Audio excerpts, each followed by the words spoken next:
Yeah,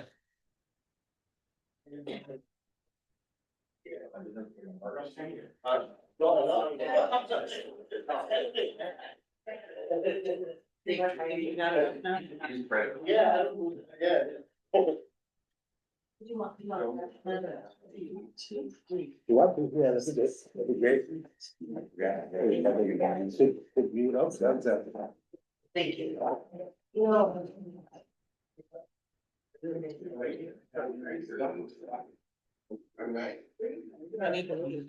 Yes, I can't keep track of everybody. I guess it's what's hard to. And also, yeah. I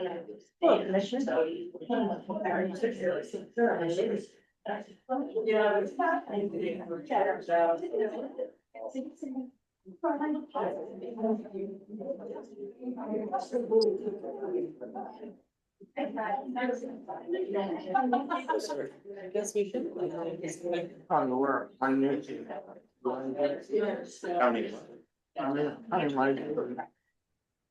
Countywide improvement thing? Oh, they rescheduled it, the rescheduled. Monday night, what time is that? 5. Really?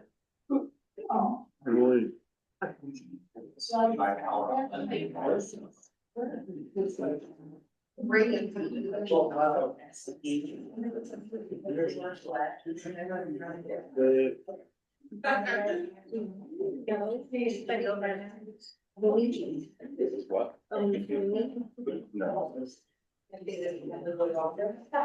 Yeah, well, There are devices that we have to have. we have a whole bunch of stuff we gotta do before we can talk to anybody about that. So I have contacts. Yeah. I know. Too. Henry, Mitch. I'm trying to go more. Give me a fourth for that. Are you? Let's see how they are. Yeah.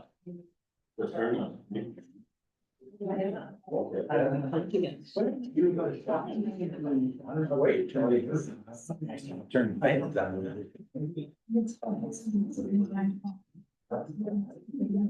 All 3. I'm curious, my instructions are no use, so. Spend very time. Everything that is. Yeah. Yeah, those are tell you, you're both not be no. Yeah.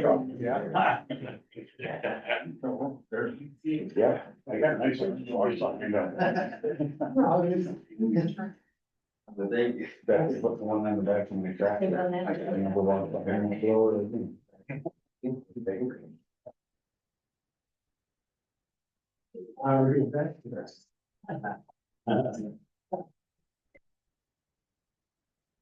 So, anything about this? Yeah, that's me.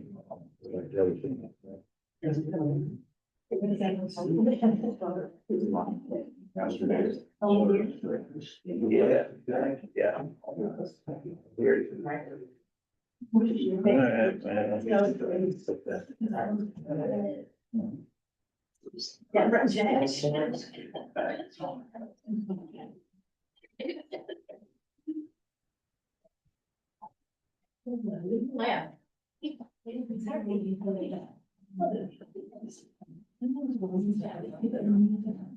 I'm not sure. I can tell you if I log in, but I don't know. All right. 7 o'clock. Yes. Go ahead and call the meeting to order and we'll have a pledge of allegiance. Yeah.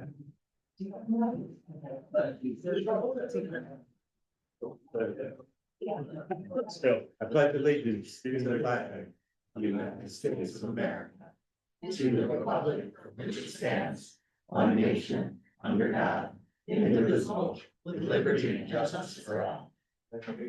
Heavenly Father, we thank you again for a beautiful day.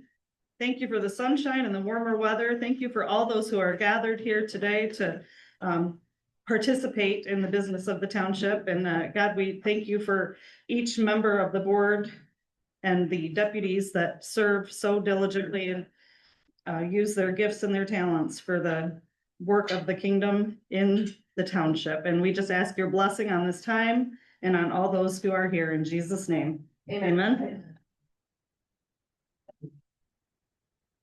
Okay. Roll call. Michelle Jackson, here. Christine Johnson, here. Jim LePew. Here. Bob Underhill. Here. David Goss. Here. All here. Any conflicts to disclose this evening? I have none. Any conflict? Anybody? Dave? Conflicts? Anything? Michelle? Yeah. All right, no conflict here. Approval of the agenda. If you look at 8C, it says that our special meeting was March 9th. It was actually March 7th, so that's a small correction there.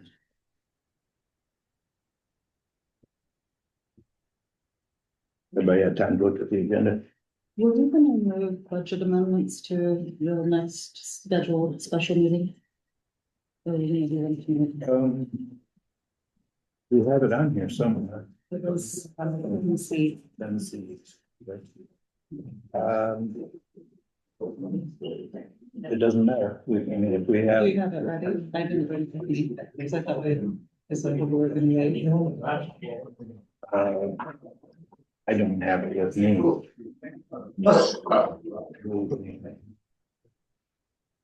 Andrew, can you mute? Or the TV.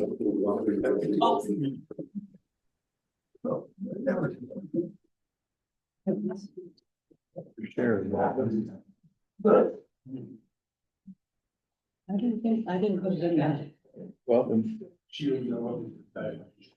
Okay, so 10C budget amendments, we're gonna move that to our next scheduled.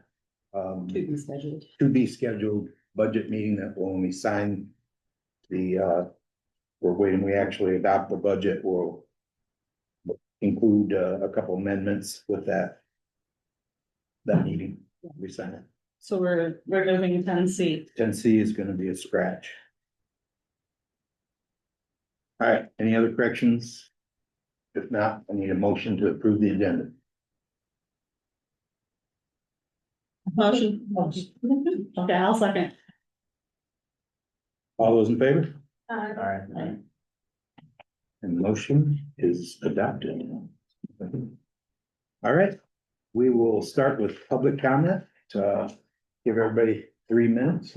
And turn this thermostat down a little bit unless anybody's cold. Wow.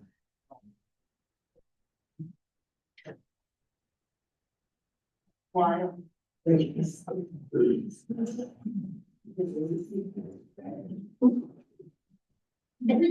any public comment before we get started? Yes, ma'am. Hello, good evening. Thank you for the chance to speak. My name is Jessica and I'm a resident in Clearwater Township. And I'd like to mention something related to the Parks and Rec and Heritage Park. As a parent, I value safe, and accessible outdoor spaces. Right now, Rapid City Elementary is the only one that has a viable, truly functional option. And it's available after hours and we're grateful for that as a family, but it doesn't have recreational options like Heritage Park does. Heritage Park has more potential with the pavilion, the power access and the grill. Their access for community gatherings and family events. And all of that is wonderful, but the playground equipment is rather rugged and kind of outdated. And it undermines the potential that the park could have for the community. Updating the equipment could give families a second reliable and local place to bring their kids. And it would make the park more welcoming and offer more support for community events. I know that budgets are tight and there are many priorities, so I'm not asking for immediate overhaul. Just a gentle consideration for updating the park and seeing if we can find some grants in the budget to make that update, and I'm confident, fairly confident that other parents and local groups and families would support that as well. So I appreciate you for your time and your continuing to strengthen and invest in the spaces that help our community. Thank you. Are you interested in joining Parks and Rec Committee? I am very new to this public speaking role. I'm a social work student, so I had to find something that was connected to my community to speak out on, so. I would definitely be interested in, helping out when and if I can. Second Tuesday of the month right now, we meet right here at 6 o'clock. So you're more than welcome to show up, and I'm sure we can find something for you to do and put your talents to work there. Awesome. Anybody else? Public comment? Michelle? I'm not sure if the Post LLC is new business or old business. And when we can make comments on it. If and when. Okay, it is 14C on the agenda. Okay. Just to discuss it, and Okay. we'll get there, but you are free to make comment or public comment during the public comment time, so you're. Well, there will be public comment when we discuss the issue. No. No? Okay, I would like to do it now. Yeah, there is a closing in public comment Okay, after, after the if vote. that is more suitable. Before the vote. Okay, yeah.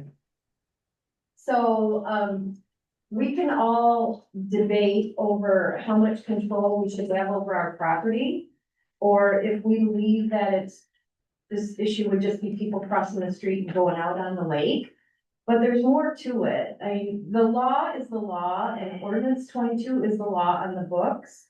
And that states that a business may be in your home, conducted out of your home, but it cannot change the residential character or create traffic.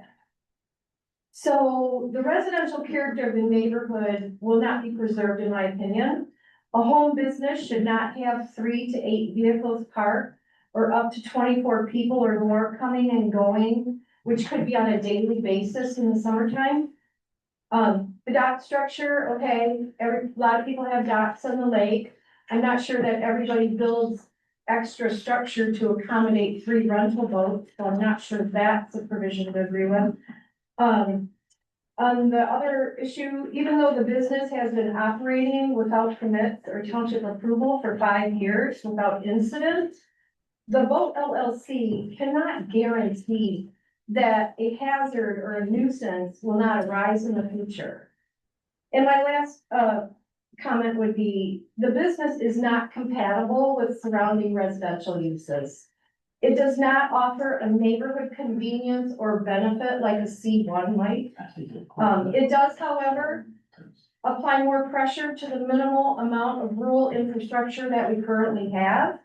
And the only benefit is to Boat LLC monetarily.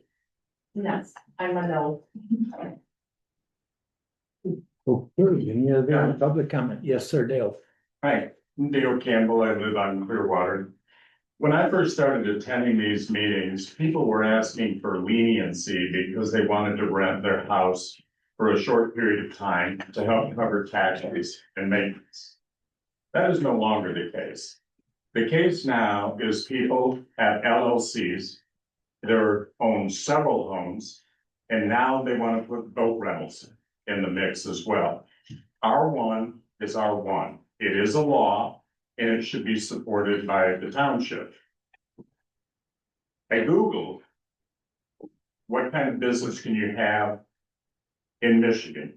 It says in-home boat rental businesses are rarely allowed in Michigan residential zones because municipal ordinances typically prohibit the high traffic, commercial or noise generating activities. Operating this requires specific local zoning approval, shoreline usage, and state compliance with safety regulations. A business operating from a residential property generally cannot have commercial signage, excessive customer traffic, or employees, all of which are common with these boat rentals. Zoning restrictions, home-based businesses are usually restricted to home occupation, i.e. home offices, with no exterior evidence. Boat rentals, which typically involves launching, livery, retrieval, and parking, violates that zoning. Repairing rights, even if zoning allows it, operating the open water requires shoreline ownership, which they do, and cannot simply be used for public access. Boat livery regulations, a boat rental business in Michigan is considered a boat livery and must adhere to specific state regulations regarding safety certificates, meaning everybody renting a boat has to have a boater safety certificate, meaning they have to attend a class and get a state certified certificate. The letter written by Jake Riley, who is with Eagle, who approved the permit based on what the zoning now says this permit does not authorize Mr. Stolt to violate any state or local laws, which we made clear to him in the permit that was sent with the cover letter. This permit does not grant Mr. Stolt the authority to violate the local requirements, which require the township's authority and enforcement. My point is, this is R1. R1 should not have any commercial activity. Like I've said in the past, I am not against a long-term rental. If that's what somebody needs to do to save their property, I am against all short-term rentals and boat rentals in a residential area. Thank you. All right. I do have something to say real quick. Now, when it comes to, young adults that grew up on on the waterways, have been here their whole life, 16, 17 years old, they cannot operate that boat without a boater safety. Okay, now we're talking with one of the ladies with the DNR, Alyssa Buck. Now, short-term rentals, when they sign that rental document, that's their boater safety, temporary boater safety. Now, if that is a bunch of BS, them kids, people's children, 16, 17 years old, they know more about the waterway than anybody coming in and just, I'm gonna take boats. They've been on the boats for years, they know how to operate it, they know what's right and what's wrong. And I just find it hard to believe that they can do that. Unfortunately, Clearwater Township doesn't patrol the water Yeah. and pull people over and find out if they have, valid driver's license for the boat or whatever, safety Right. certificate. So that wouldn't be anything we could enforce. That's But that's the way it goes, Can I speak? I'm on the lake all summer long in my boat, and if you look on the patrol on the lake, do pull you over and check the boat. That's my experience. Yeah. On the lake also. Any other public comment? Frank? Has the presence of the state troopers in town been given a welcome mat by anybody on the board? I've seen the increased patrol and I have asked for it, so I'm glad that they're there, but I haven't interacted with them any particular way. And we welcome Yeah. I have too, but, so they're just here. Mhm. So, I have complained loudly at the county board of commissioner meetings, asking for some kind of help with our problems, legal problems, law enforcement problems. And I think that's spilled over to the state, so I'm. does the problem we have with Calcasieu and our negotiation effectively or not at this point, they have jurisdiction anywhere, so if they're willing to come and just be here, it's not because of any agreement or anything like that as far as. None whatsoever, no. Okay, cool, thank you. Yep. Public comment, Joanne. Just a reminder, we have a family that has the fourth Saturday of every month, 6:30 to 9:30. They will have a band in Township Hall. We had it 2 Saturdays ago and there's 40 to 50 people there. It's like a potluck. There's no charge.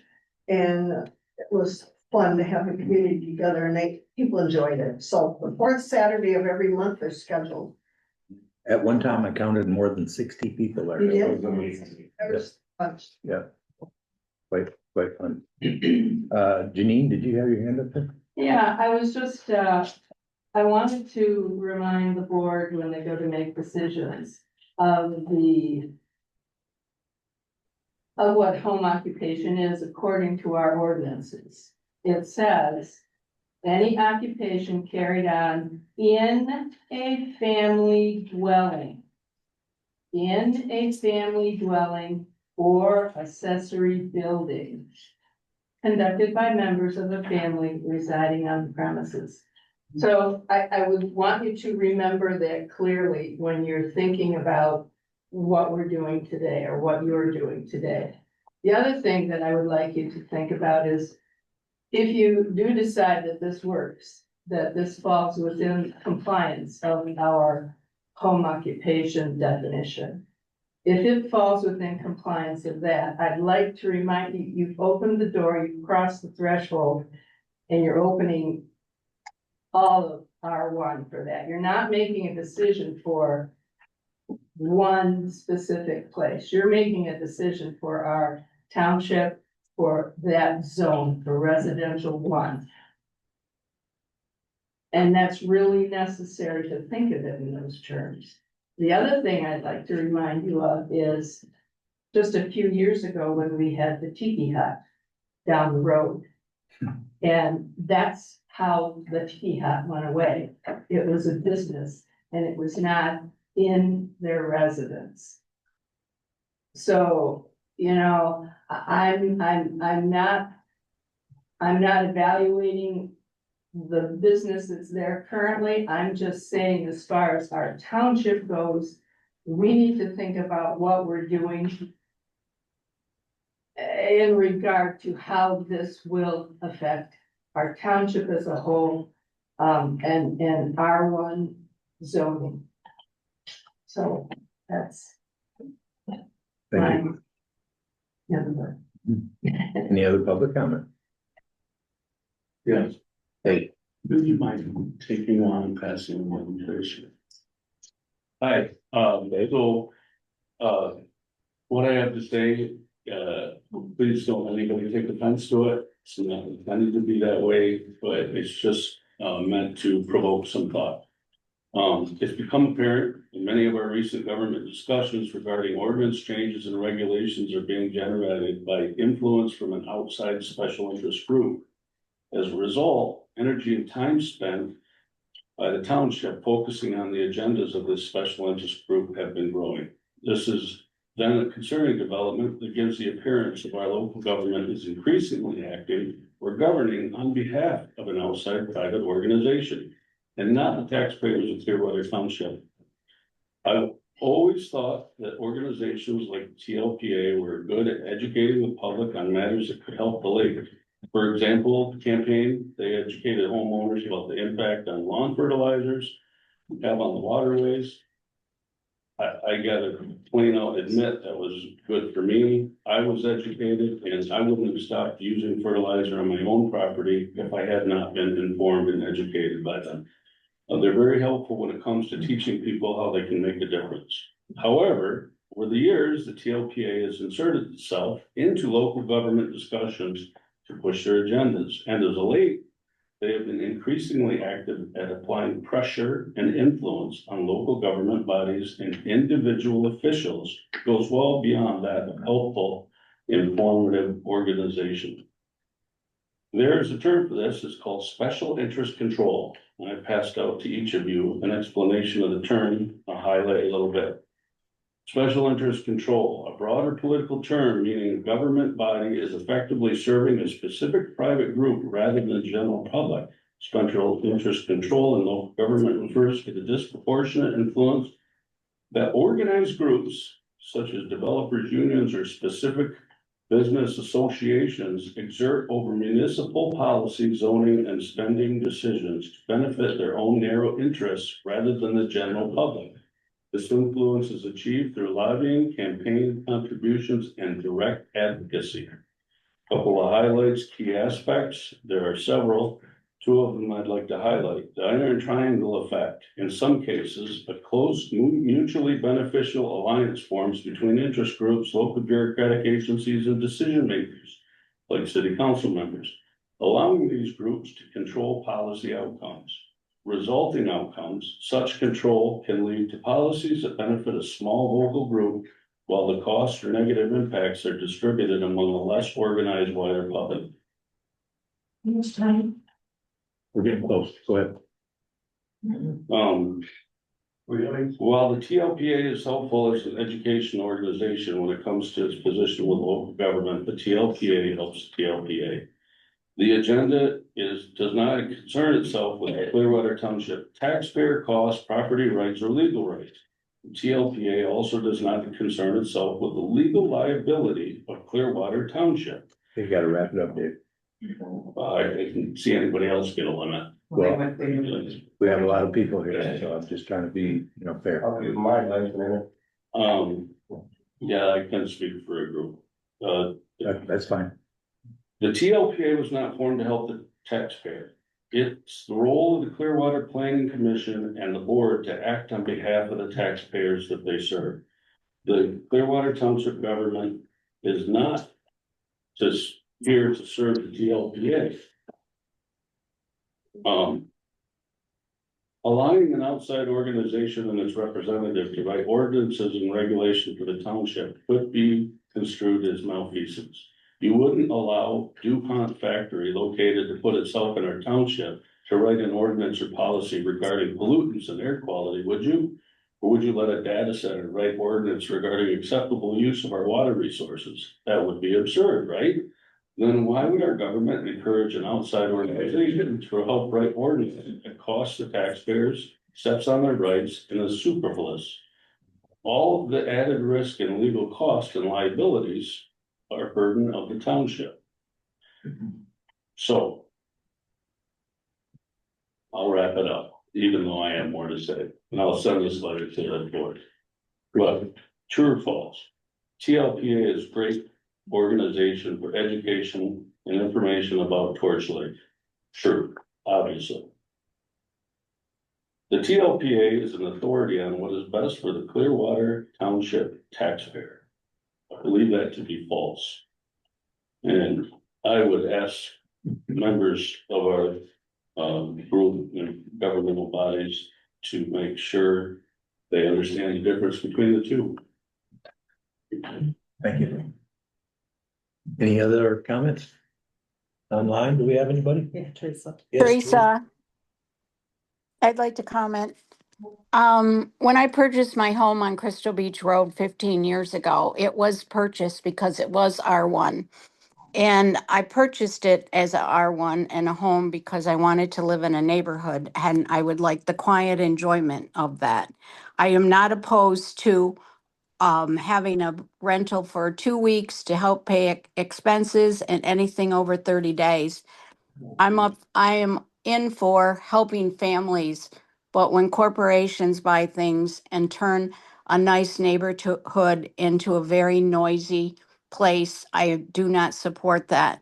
I also do not support renting boats off of the lake. The south end of the lake is so busy already with the commercial business that already rents boats that it is a hazard to even swim and take your boat out on a busy weekend. To have a rental right there in the neighborhood, I do not agree with. Thank you.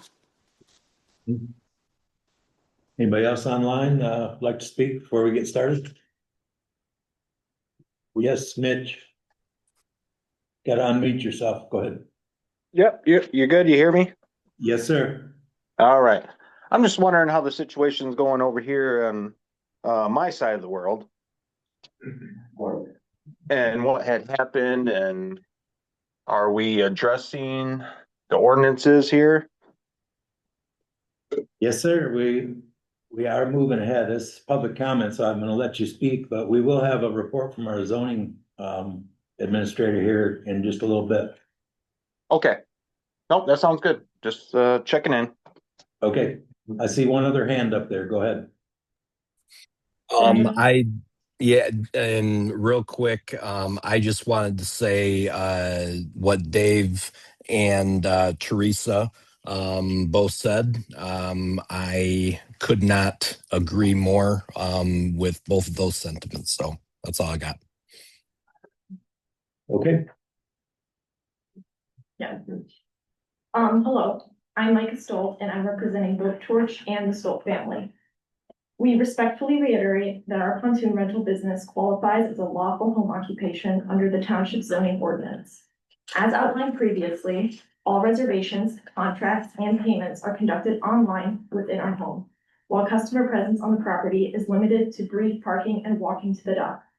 The business is family operated, preserves the residential character of the property, creates no nuisance, and is fully compatible with the surrounding neighborhood.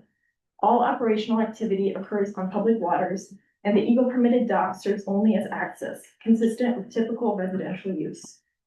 We also ask the board to carefully consider the broader implications of interpreting the ordinance requirement that a home occupation must entirely occur, quote, in the home in an overly restrictive manner.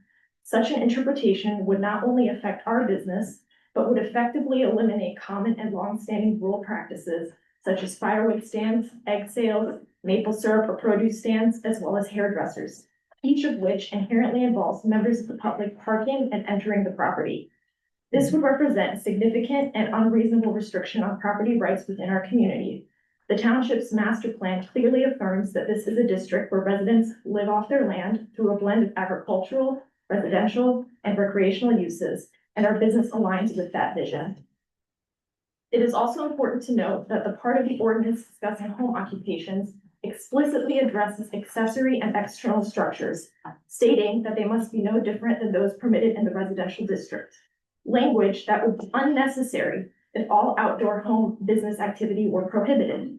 Finally, we wish to emphasize that the concerns raised are not coming from our immediate neighbors, who are most directly affected and support us, but rather from a small handful of people seeking to restrict home occupations more broadly and limit public enjoyment of the lake. We have also observed that these few community members have used the tactic of spreading misinformation to create concern within the community, including communications that inaccurately suggest that we are constructing or operating what is commonly understood as a marina. This is not the case. The setup of our operation has not changed in the past 5 years, and we rent only 1 to 3 pontoon boats from our private dock. Notably, a recent public social media discussion included commentators asking where this, quote, new business was being established, indicating that they were unaware we had been operating at all. We respectfully request that the board consider the intent of the ordinance, the master plan, and the true character of the long-standing low-impact operation in its decision. Thank you. Thank you. Anybody else like to chat, say a few words before we get started? Am I allowed to do a quick rebuttal on that? You can have my minutes. The ordinance does not allow the business to go out onto the lake. It's talking about businesses like hairdressers and such in the house. It's not talking about renting boats and setting boats out on the water. That is now outside the home business, not in home business. If I may say something as well. The home occupation actually said, and I have the ordinance in front of me, it actually says home occupation, it says any occupation carried out in a family dwelling or accessory building. I'm talking about family members. If you look at the definition of accessory building, it says a supplemental building or structure. And if you look further in the zoning ordinance, it says under permitted uses, it gives the home occupation subject to the following limitations. And in these limitations, it says structures and additions to structures shall be externally no different than structures permitted throughout the residential district. So I would argue that a dock is a structure that is very common on Torch Lake, and it's permitted. And so what we're doing is we're not even conducting business out there. People are just walking across the property, just like people who go to a hairdresser, walk across the property and park, go to the house. With our operation, people book online, they pay online, they sign their contracts online. They park, they walk across the property to the structure, which is the dock, which is permitted under this ordinance. And they get their instructions and safety briefing, which we've thoroughly tried to do, directly on the boat, which is a floating boat on the lake, which is not part of the township. So we do feel that we fit directly into this. We're not violating any of these provisions. And as Mike has said, nobody even said anything. We've been openly renting pontoons. The kids have been openly renting pontoons from our dock for the last 5 years. Our neighbors are supporting us, and we've had zero complaints from our immediate neighbors who actually helped us to get this eagle permission that we had to apply for to be in compliance. Calling a boat a structure is like calling a car going down a highway structure. I did not call the boat. We gotta shut it down here. Let's not get out of control, okay? Did you have your hand up, Jeff? I did. I just wanna recall that we're 200 some years old. And the fact is, we have this document that we take an oath to all public elected officials to the state of Michigan, as well as the United States of America. And we're a great country. And the reason is some of those documents still pertain today. We can never forget those. And whether you like the issue, don't like the issue, we have to rely on something. We do not have a solid, good book of rules and or guidance and or history. We get astray. And just don't forget, we've taken an oath to the Constitution. And I think it should be taught more, and I think we should understand it. Sometimes it's forgotten. So thank you for taking that oath, and thank you for your time. Okay, Can, 1 minute. quickly. Mitch is dealing with an FU neighbor. And you think you got a problem in this community with FU neighbors that are related to short-term rentals? Tell the whole community, step on a man's right, and then you will see the FU neighbor. So you're gonna talk to law enforcement, find out who the FU neighbors are, the exaggerated nonsense, the speculation. Are you pointing directly at me, sir? Yeah. Are you? Yeah. Well, you gotta address the board. Should I not? Address the board. You wanna create a FU neighbors, start telling them what they're gonna do. It is a non-existent problem. My opinion. Okay, yep. I wanted to just make one clarification. So riparian rights are going to be moving waters. So people who live on moving waters like rivers and streams, and the water is moving, they do own to the center of the moving water. If they own both sides, they own the bottom of the water. A littoral is the lake, and they own up to a landowner that owns property on the lake. They own up to the highest water. So they don't necessarily own out into the lake. I just wanted to be real clear so that everybody understood the difference between riparian and the literal rights. Yeah. Okay. No other public comment. All right, we're gonna move on. We do not have a deputy here. We did get a report. And it's pretty typical.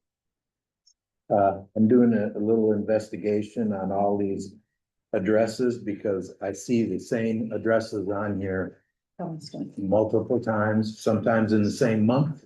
And it's a recurring thing month over month. Some of these same addresses are high law enforcement problem areas, and I'm going to identify who owns these houses, if they're a rental house and that, and we're gonna look into see what we can do to eliminate that. So just want to bring that to your attention. Moving on from the deputy's report, we have Mr. Truman Bickham, our commissioner. District 1. Good evening, I have my report as a competition. We met last night, just a few of the things. First, John Rogers, the road commission, wants to try to validate the 18 house for a new building. After a long discussion, it was determined we would meet with him a week from night, 5 o'clock at the house here. We're all welcome to come. The second thing was, we had a long presentation by, Tony Ravitch, who runs the mirrors for the Oval area, mirrors and the municipal employee retirement. They still sold, which is good news. The last thing is, we approved an awful lot of stuff. We approved 8 sheriff and county and township deals. Actually, not, we also approved, an agreement with the Sundown Service, Denver Show, baseball, soccer, softball, Marshall. That's it. Thank you. Any questions? Wasn't the data center last night they were discussing? Yeah, that was interesting. We had 4 or 5 people. Okay. We're yes. I thought we were done with that. We're not gonna do anything with that. We almost had a ride over there.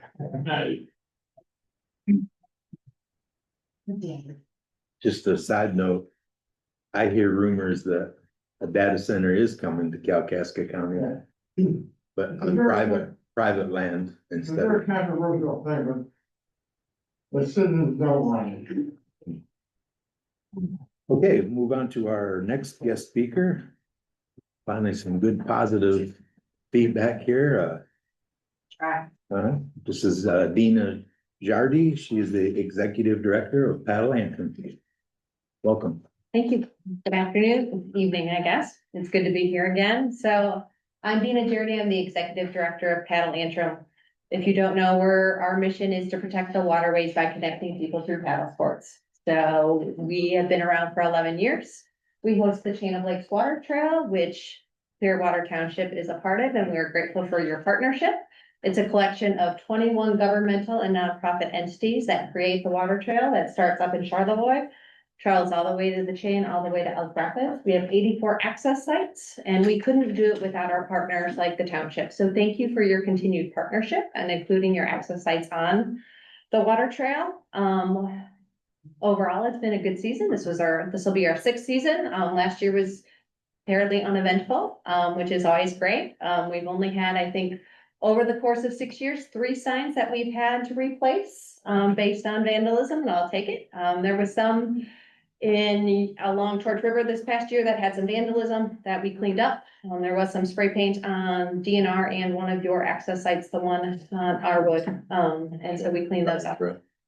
Yeah. But other than that, it's been going well. We continue to have our volunteers out at least every 2 weeks at all of the access sites, making sure that everything looks good, picking up trash, doing things, and letting you know if there's anything major, and we'll continue to do that again this year. We continue to work with our access site owners on improvements. So in this past year, 6 Mile St. Clair put in another on their natural area, put in a better launch up there. Grass River put in a universal kayak launch on Grass River. As you know, Torch River Bridge close by separated their launches, creating better access for non-motorized and motorized, which we appreciate. And we continue to work with the Village of Elk Rapids on improvements to Rotary Park with a universal accessible launch there that should be officially done in June. This next summer, we are working with the Village of Central Lake on a universal access site going in, and hopefully some other improvements in Thurston Park, trying to create connectivity and universal accessibility into the restroom as well. And so when we're working with communities, our goal is not only to add the accessibility to the launch, but also to look at the park holistically and looking at how the improvements can help the entire community as well. So we're really excited about the improvements coming hopefully to Central Lake this year and next year. During the summer, we host kayak events and classes all summer long for both youth and adults. And so we encourage the public to join us on any of those classes and events. In September, we host the Paddle Antrim Festival. And so we had over 200 paddlers this year. So it was one of our record numbers. participants, and we had people come from 14 different states. So not only does the water trail is a benefit for our residents and our locals, but it's also attracting economic vitality to our community as well. So we are grateful for your partnership and continued partnership. If there are concerns or issues with access sites, I know we moved one of the signs this year away from the water because it was getting too close, but any other things that come up, feel free. We're happy to discuss and work with you on your sites as well. So thank you guys. Does anybody have any questions for her real quick? Joanne? An access on most of our accesses, we have porta johns where people can access. We've got one way down on our trail. Excellent parking, lots of parking space, not used that much. Could use a porta john. I don't know if you ever do that or if it's expected that the township does, even though we've done the other ones because they're regularly used parks. We do not put out porta potties at any of the other access sites. Which one is that? Arbor Trail, it's down past the DNR, about a half a mile, third of a mile. It's lots of parking space there, and it gets to be well known. It has a real launch there too. Yeah, it's got a fire launch there too. Doesn't get used much. At least not that I've seen. It's, I think they just kind of brought that into play here over the last 2 years, right? Or upgraded it, I should say. So we're gonna start seeing more and more people parking on the side of the road. There you go. We did just put some no parking signs out on that same area on Arbor Trail, yes. Really? Well, Yeah. yeah, the sheriff. I thought you said we did that. So we're going to. Is that right along the? Well, I'm hearing now that those actually have not been, but we have plans to, right? We just talked about that just the other Once day. you get the ordinance put in, yeah. Wow, What did you say? I can leave now.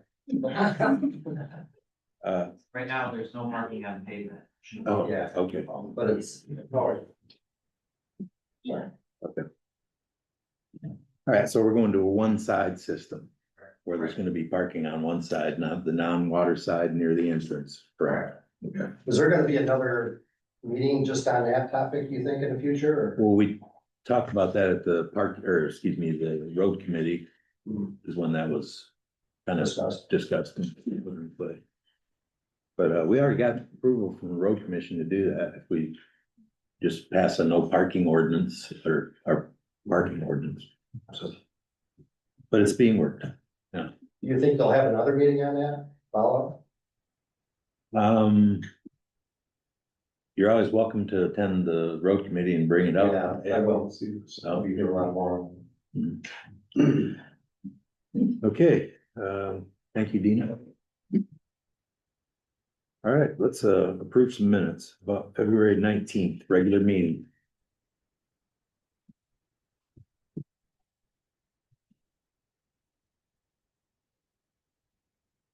Just make a quick mention here. This is the last meeting of our 2025-2026 fiscal year. And starting in April, all meetings will be at 6 o'clock. Our planning commission's already there. We're there now, or most of our committees, and I think planning commission is all 6 o'clock now, so. I've read these minutes, so I'll make the motion. Except for something, all right?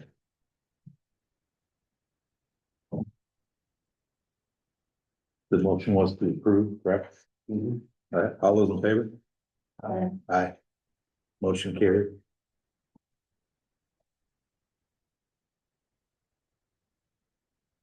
Okay. I don't have the other one.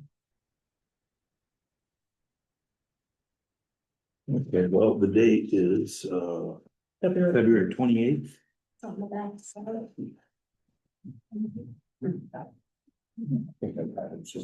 Yeah, front back. Yeah. Okay, this was a quick meeting to approve the budget.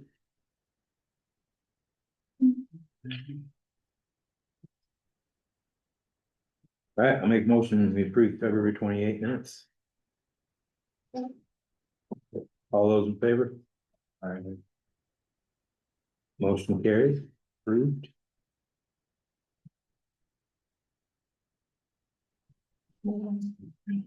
And the last one, March 7th.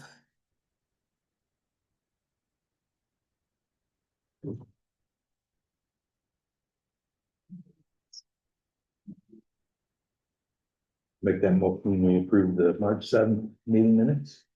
About a second. All those in favor? Aye.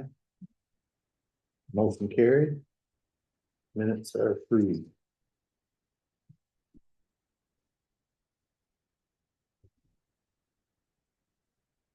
Okay.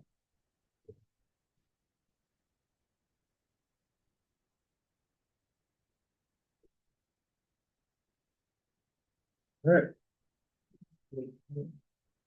Nice. Denver.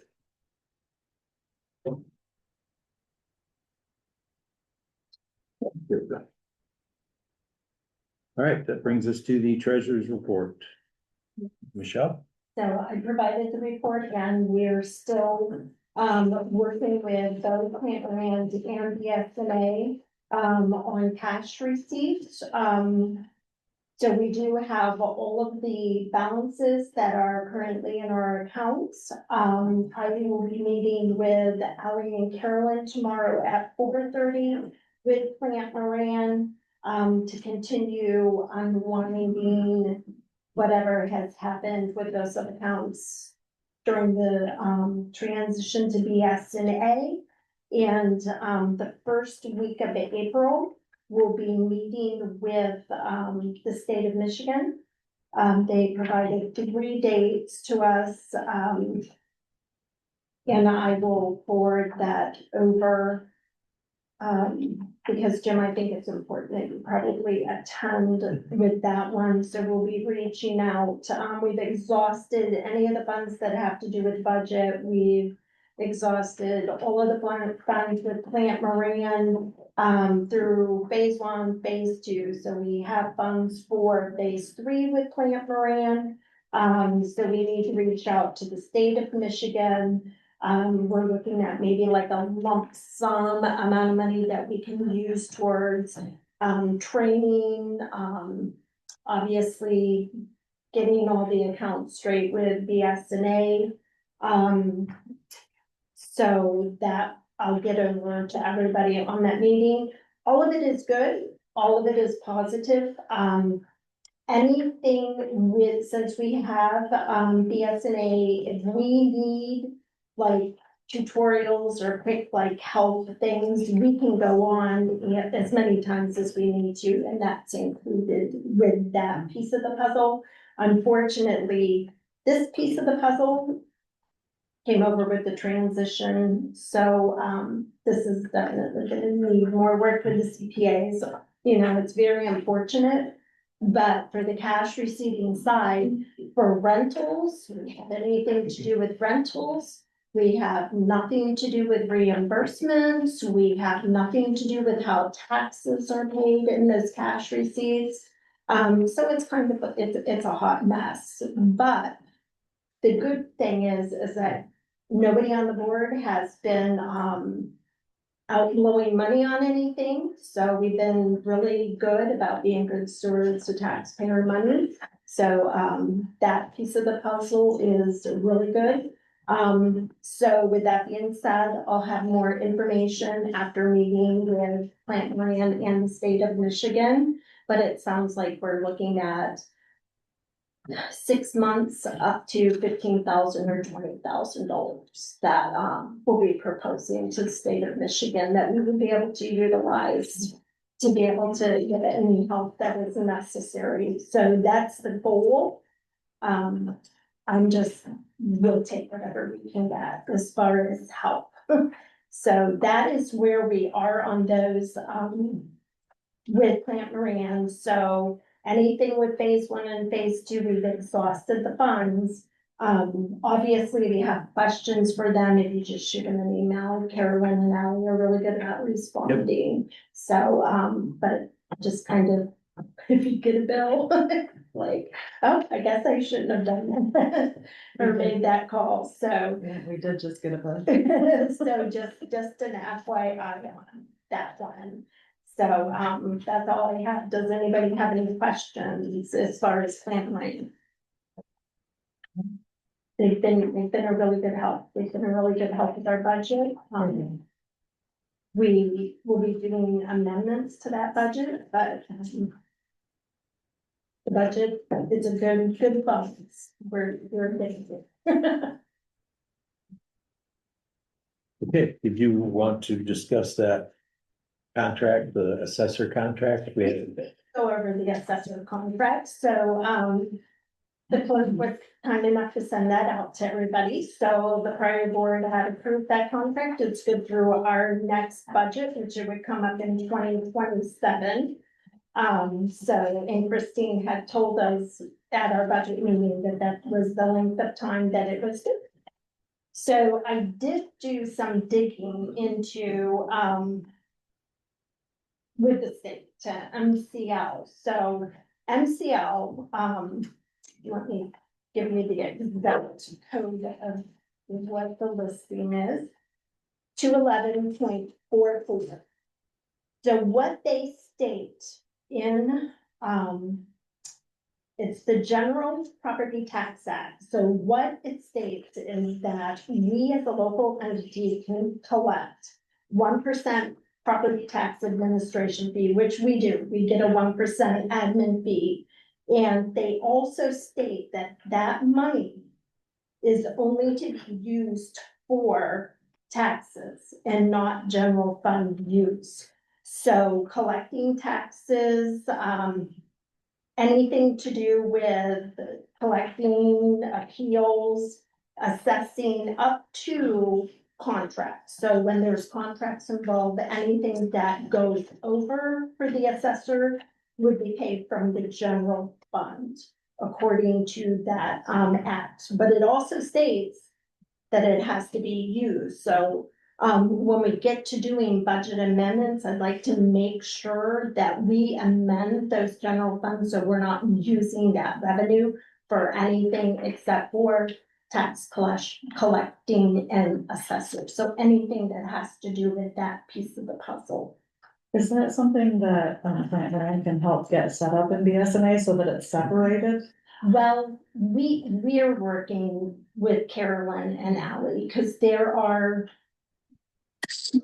those general accounts and the cash receipts, they're a hot mess. So as far as being able to get those separated on the budget, I can ask, I'm gonna be speaking to them tomorrow, so I can just ask the general question and see what information they'll be able, but my understanding, and I didn't speak to it, maybe Dee can elaborate on it. I think that if we don't have that under the treasures and we don't use it all, then we have to give it back. Is that correct? I don't know about give it back, but we're not entitled to it, so it has to be utilized under anything we have. So I think we're fine, because, you know, it's about 75,000. So with mailing and NSFDs and, you know, disbursements and my wages for doing taxes, and that's not the treasurer's wages necessarily, that goes under the general fund, but the salary for the treasurer. But it's anything to do with taxes. We call it the, I just saw it, it's the PTAF. Primary source, the PTAF, so. Is it possible, Dee, for you to create a ledger to track that? No, you Because got there's it, no. you got it on your budget, anything that is tax related, so. Our postage and, I mean, it's already in the budget. Are you just talking about the treasurer's department just Nope. alone? No, because it has to be related to taxes. No, I mean, but on our budget, there's not a taxes. But you have GL numbers already that will cover it, so you just have to run a report. Right, Just make sure. that's what I'm saying, like, I don't know what GL numbers would be attached to that. You will. Okay. You will. At some point. Yeah, it doesn't need to be added or anything, it'll show up. I mean, we'll know which ones are covering it, which ones aren't, and we'll know if we're over, or under. I don't think we have a problem with being under. Okay. I did talk to Dawn about the extra $2,500 wages. And she did say that that was, forced to be set up that way when I forget, when we moved to having our own assessor. Or when she was contracted, the state made us do it that way. She had to have a contract and she had to have a salary. Well, Yeah. Yeah, the state will not allow you to have a contract to 1099 completely. Your assessor cannot be completely 1099. So that little bit of employee is, you're paying Dawn as an employee to do that, and then she guides the assessing. It's a play on words. A play on words. To do with her. Okay. So I'm thinking that when any kind of terms or anything like that, that the board is considering, renegotiating with the assessor, our assessor does an amazing job with the township, would not even come into play until like 2027 budget. So I think it's kind of at this point, it's an issue.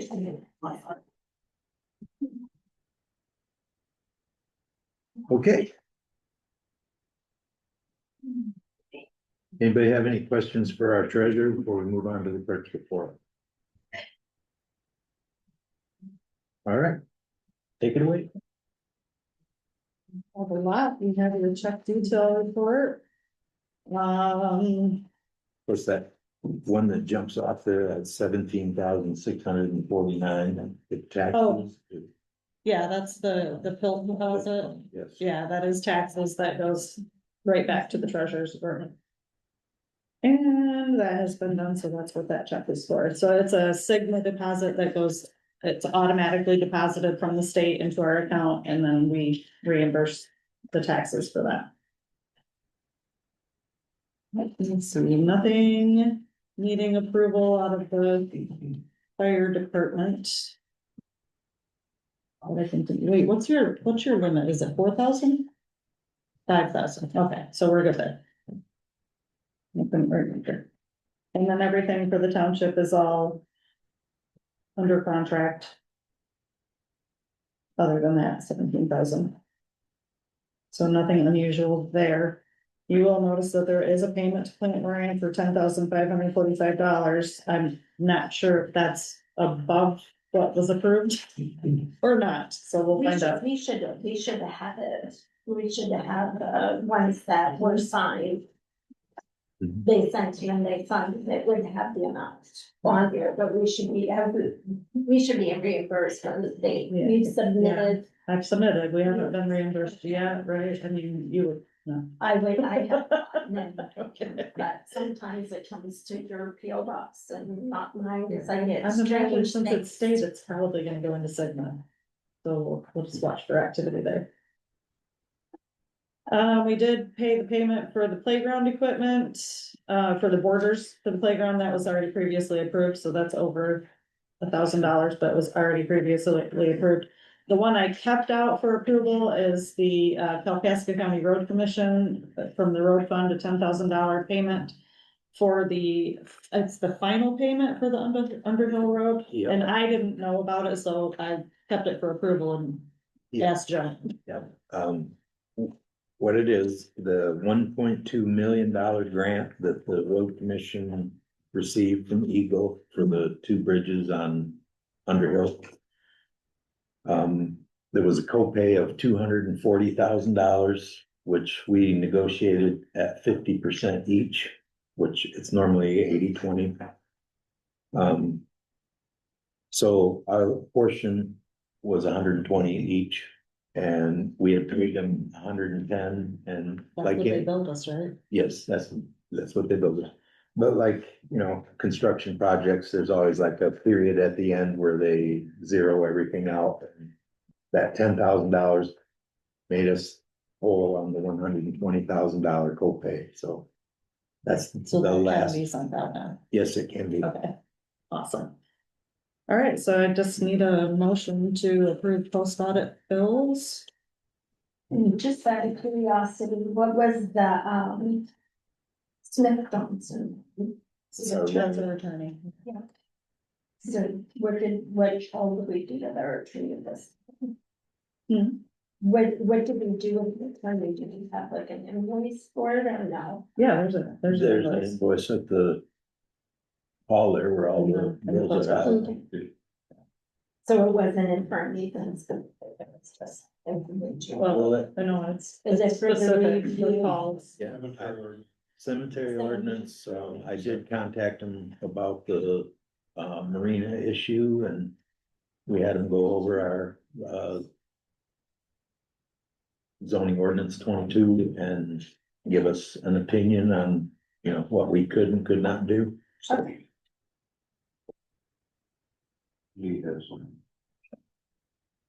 They didn't charge you for my call, did they? for I was the checking, make sure, yeah. education services thing. Yeah, I believe that was on it there. shouldn't be, he has done nothing. There was nothing moving forward, he let it go since November, I would not pay that. I would tell him you're not paying it, he's done nothing to that. He didn't help you with anything. I'll contact him. I think it was just like that, if I'm not mistaken, I don't remember exactly, but I think it was like a quarter of an hour for the It phone doesn't call. matter, I wouldn't pay it. So irritating. I'd send it without that portion. And are we going to have on the next agenda, looking at switching attorneys to a municipal attorney? Yes. Okay. I emailed everybody a thing, but attachment failed to forward with the email for some reason, but I'll get that back out to you, but we have two townships in Kalkaska County now using that Fahey Schwartz lawyer and Clearwater, or excuse me, Cold Springs Township mentioned to that They come highly Mr. recommended. Christopher Patterson was the one he's using.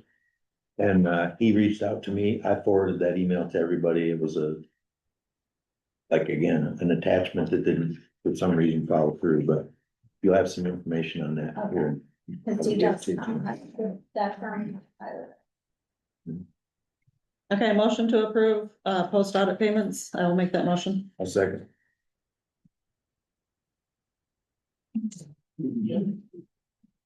Call the vote. All those in favor? Aye. Aye.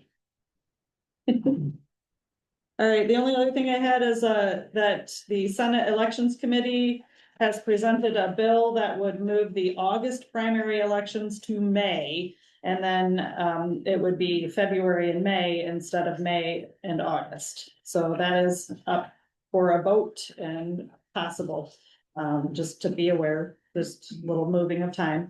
The House also approved an open and obvious bill that protects municipalities against lawsuits regarding public property and building liability. So that's really good news for us. Our properties are open and obvious. So if there's a trip hazard and it's in the wide open, like our playground, when we put the border up, if somebody trips on that and falls, it's open and obvious. They cannot sue us for that. If they're playing on the playground equipment and it's open and obvious that somebody might fall off of that, they can't sue us for that. So that's really good news for us.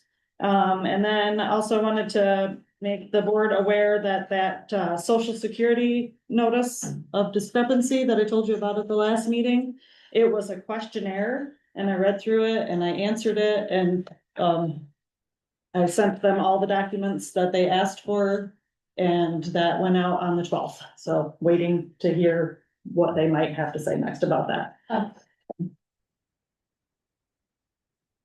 And that is all that I have. Any questions? I had one thing that I wanted to add on the bills, because I signed them this week. Excellent job. Everything was way ahead of time. Thank you. Thank you. Appreciate that. Okay, anybody have any questions for the clerk before we move on to written reports? All right. Derek Clark, you are the man. Yes. Hello, everybody. I'm the fire chief. We got a lot of people here. Parking lot is full. I'm glad to see everybody here. The fire department had 30 requests for service in February. We had one member complete the ice rescue training, so they are technician level for ice rescue. That's putting on the big gummy suits and they float or, so, but yeah, great training for our member there. Some good news. We were co-champions for the chili cook-off, the first annual. The teachers, we were co-champions with South Coast Lake Fire Department. So we took home the title, you know, we beat them in our own house, so it'll be coming for us next year. It was a lot of fun and I did raise some good money, for a good cause, so. And then we had 3, training, with Station 2200, so we train like 3 to 4 times a month on, several disciplines. And then I have a request for the board, for a hiring for Scott and Katie Wagner. Both of them come, fully trained, firefighter 1 and 2, and with medical license. One has an EMT, one has an MFR, so. They're new to the neighborhood or something? That's the pastor of the Alden Yeah. District Oh, Yeah, so, and chaplain. yeah, South Churchill. yeah. So, that's great news. yeah, great news. Yeah, I'll take them, so.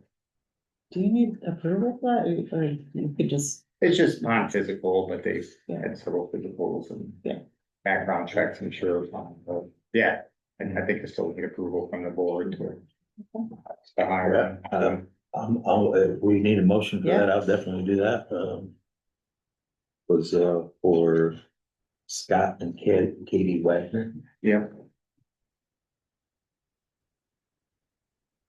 Is there a second? Second. Okay. All those in favor? Aye. Aye.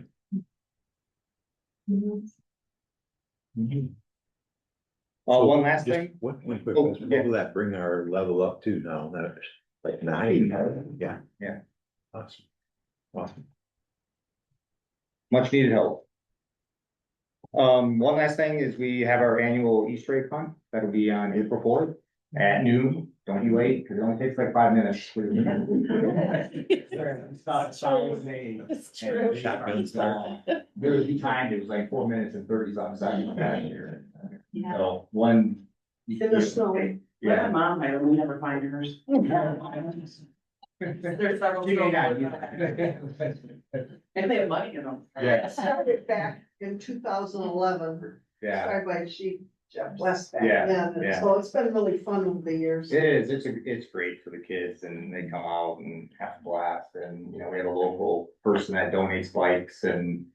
You know, for the younger, we're gonna buy a bigger bike for like 11, 12-year-olds, but it's such a great event and they have fun and, but it's short, but, you know, I think one person got like 3 bikes, cause we put tickets in the 8s. Oh, no. But hopefully the snow's gone by then, but we do have the color day, so they should be able to. All right, any questions? Yeah, do you guys need donations for that?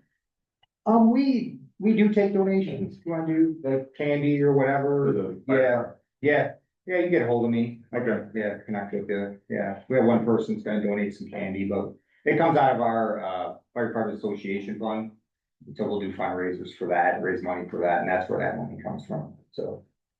But, How do I go about reaching? Do you have a card? yeah, that's fine, or my email, either way. Yeah.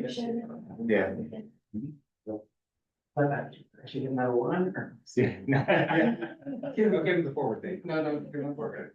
For the board, I included the fire department budget in our packet. That is going to have to be adopted and amended our budget when we do it. At the special meeting. Special meeting. Yeah.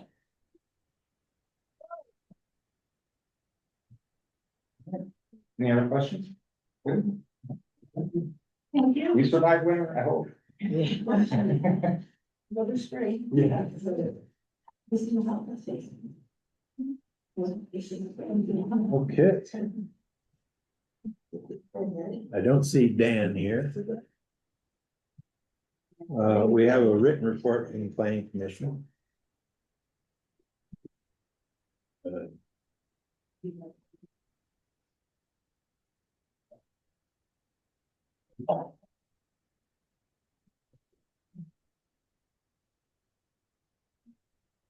Couple of things of No,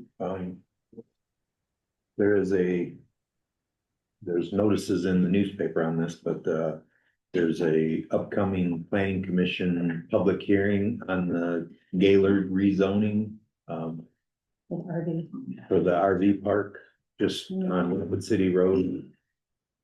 Between Wilhelm and Heritage Park there, in the Pines, there's, a public hearing to go over that, and, What day is it's the first Monday of the month. I think it was the sixth. Oh, okay, so it's in. No, April sixth. Yeah, April sixth, yeah. Yes.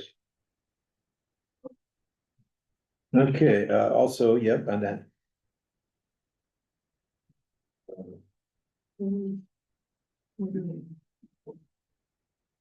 Yeah. All right. Parks and Rec. We did not have enough people for a meeting. Meeting. Next meeting is second Monday, 6 o'clock. Heritage Park Water Well, I sent Elizabeth with District 10 an email for the permitting process. Because we cannot get a quote on the water well until the study passed.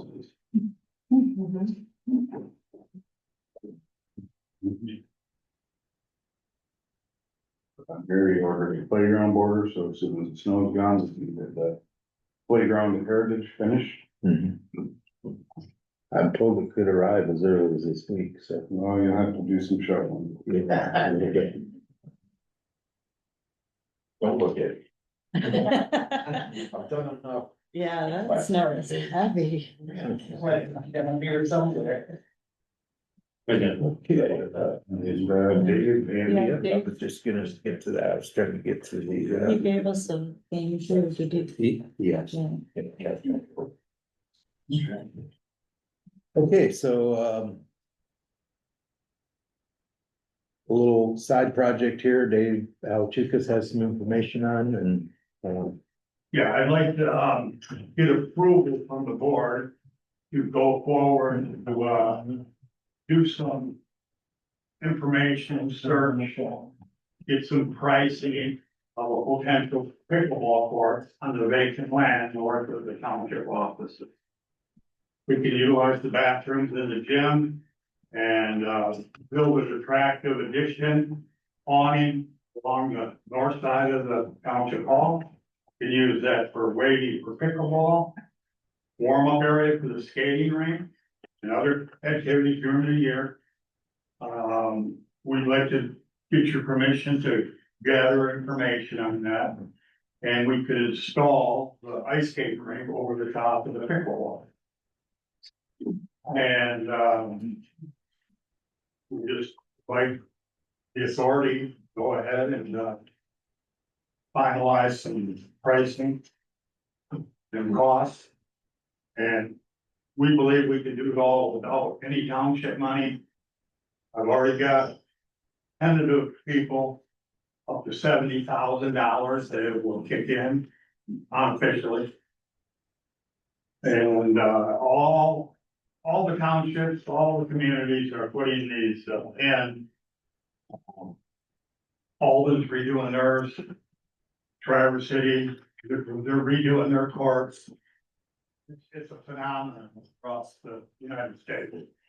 And it would be a great, we could have tournaments there. It'd be a good asset to our community, especially for our guests that come up here with their fancy houses. And it'd be kind of a benefit to show them that we're actually trying to spend money and offer some more amenities other than hiking and boating and. I need to speak on this a little bit, Dave. This isn't a Parks and Rec meeting, but I was unaware of any of this until tonight, and I couldn't call you because I was working, which should be respected. And it is a great idea. I don't disagree with it at all. But we still have two parks that are in disrepair, and this right here is twice the amount of money that we have in our budget to maintain. we're not looking at community township money, Okay. not at all. But, and things like this need to be discussed as a board, which we couldn't have a meeting or a That's committee. why I'm presenting. Exactly what. It should have gone to the Parks Committee first. That's what I said, yeah. We shouldn't have a meeting or we would have had that. Right. And then we have a couple other follow-up things that I'd like to address too, because we didn't have a meeting. Okay, before we get off of this topic, I would like to ask a question here too. I see the total of the thing here, the estimate for constructing that, but do you know that it doesn't include the concrete, right? Absolutely, that's why we left that out there. Okay, but I'm just saying, it's a lot more than what this cost is right The here. concrete, yes, that's why we put zeros on it. Because we don't have that.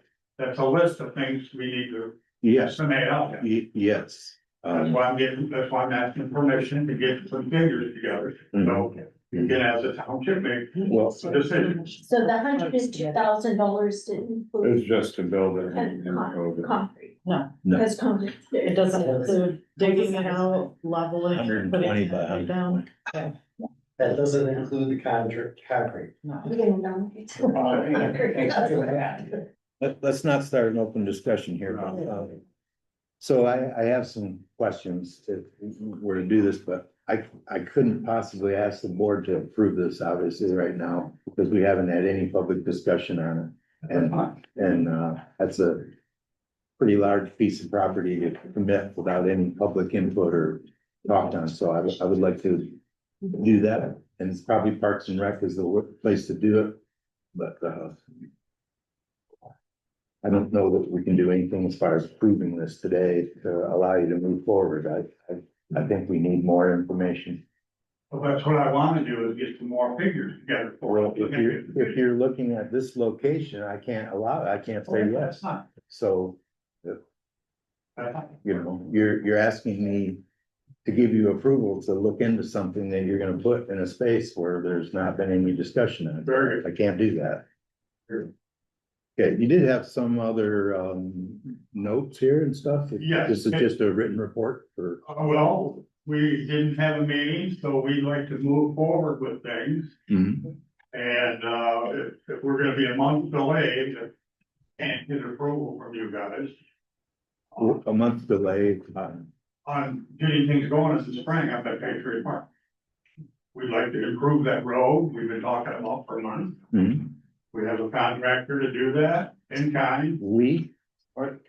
And Dave, this is where it needs to be spoke about board. What, Dave? Is there a problem that No. there were only two of us? I have a job during the day, okay? Okay. I can't just drop what I'm doing while I'm at my paying job to talk. And we can't do that anyway. We have to do this through our committee. We can't.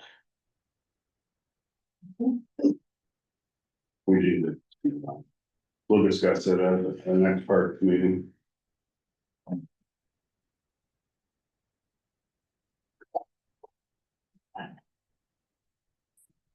We'll discuss it at a part. All right. Anything you want to add, Dave, or? No, we didn't have a meeting, so I figured this was a good opportunity. And it was discussed that I was gonna bring this to our meeting tonight, so I don't know where that confusion came in. All I got. Well, I'm just, glancing at this here. It says we'll be installing a new sign at the park entrance in the same place as the existing Vietnam sign and install it at the park. And Miss Dig has already marked the area. It's already been approved by last fall. I think when we talked about it, I asked you specifically to notify me when you had the site to approve it, to look at it, because we've had issues with the neighbors up there, as you know. Can we go on? All right. Division.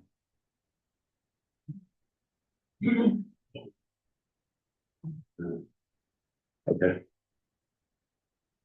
Well, you guys could set a schedule, a follow-up meeting if there was, reasons for the meeting to be canceled on that particular day, so.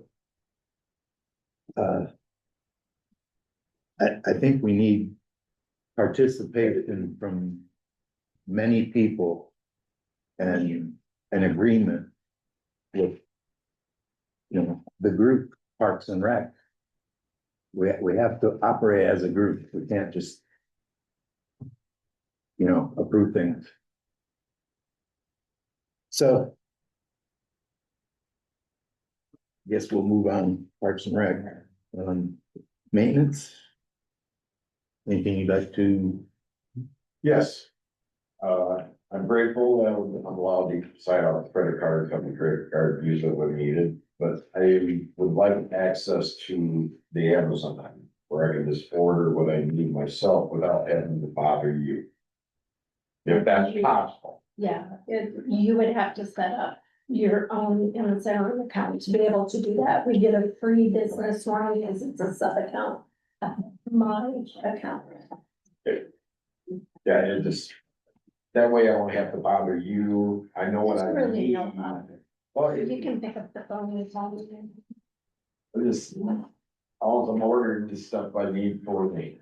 And you can order it on your Amazon and you can use the township piece as well and provide Christine with it. Oh, appreciate that. Other than that, last few days, been. Thank you, Jordan. Deflated. Great guy. I just couldn't get through the sidewalks, no, that machine's just not built for going through snow. We'll be going next week. Just a little side note, this morning we had the snow come off of the roof of the township hall and took down the sign over there. It was next to the thing, It so. buried some cars. It was like an avalanche, more or less, Okay, zoning administrator, John, you have the floor. You have my written report, and I wanted to just, Mitch's comment during public comment there, just so the public is aware of it. The citation has been issued. Basically, they have about 10 days to respond, not to respond to it, to either pay it or fight it. If there is no response after that point, it gets turned over to the courts. We go through that process there. So it has been issued to address Mr. Mitch's issue there. Spring is coming. When the snow finally does get away, we will see a lot more issues, and I got a stack of informal warning letters to be handed out. And then I'm gonna follow with those, because we're gonna get some changes done. The board helped the last time streamlining the enforcement side of it. So that did give me a little bit more ability to write the citations a little bit quicker. Anything else on the zoning side? Mr. Supervisor, that you wanted to address with questions? No, I think I'm good. Public safety then, if there's no questions, on the zoning side, I guess. I have one on zoning. If you had that wild guess, do you think there's a fair amount of home occupations? I mean, no, it's an unusual question, very broad. I can think of a few. I wouldn't be able to give you a number by any means, but I do know there are several in home occupations in the area. Thank you. Public safety. We did not have a meeting last Monday because of the weather, but I am encouraging people again. Mr. Supervisor brought it up. We have a law enforcement issue in this township. And the Public Safety Committee is readdressing the constable side of things here. The constable is a viable option that is available to this community. It's not a Barney Fife thing. It all depends on what level that the township wants to give the authority to that constable. It could be an MCO, it could be Commission of Law Enforcement Standards certified police officer. And that could lead into our own police department. It's something to think about, even on a part-time basis. So I'm encouraging the public to attend the meetings and put your input in. Third Mondays, 6 o'clock, right here. There is a lot of good information that I've been doing a lot more research on this. The more I dig into it, the more authority that it has, and the board and the people would have say over what that officer does. So I'll leave it at that. Any questions? Thank you. I had one question. Yes, So if we have a constable and there's tickets and fines and those types of things, those would come to, Yes, there is a way to incorporate that where those monies would come directly to the township. There also is a way to incorporate it where if it got to the point where the courts need to get involved, and obviously the money would be different, but there is a way to, but let's probably take the parking issue, for example. If the board authorized me to write parking citations, that money would go right back to the township. okay. And there's a little bit of procedure wise, obviously, to set that up, but it is an option. Yeah. Yes, sir. One last statement. I believe that the constable is viable. In fact, Telcaston County had a constable until recently in our county. Most people don't know. Same way in Antrim County as well. We had a constable in Ellsworth that most people don't know. And the reality is both of them have switched from constable to police departments. 20 years ago, when I said, let's do a constable, we need it. It was a stepping stone. It takes a long time to do that. It will take 10 years potentially, 5 years, 15 years. So the sooner we get some form of enforcement that this board and these people regulate, we're gonna be way better off. If we ever go back to our system that we started and stopped multiple times, we will have the same thing. It is controlled by the sheriff's department, by a union, by things that we have no say of. We will not get fair representation for our money. Thank you. Okay.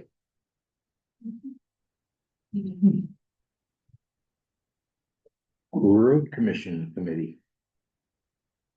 Committee. Andrew, you want to give that a quote? Yeah. Can we speak on that last part? Not until public comment. Sorry, Mitch. Okay. Nope, you're good. March is the time for all the bids to come in for Elmer's, all the big contractors. We did get that from the road commission. We got a list of that, so hopefully by next month, the list that we submitted for the roads for 2026. Hopefully we can get prices back. We can start narrowing down what we can do for the new year. The no parking, we discussed that. Obviously we have a problem with Harwick Trail being on both sides of the roads. Due to rentals, either they don't have the park pass to park in the boat launch, so they're parking on the road and both sides, so no one can get through there.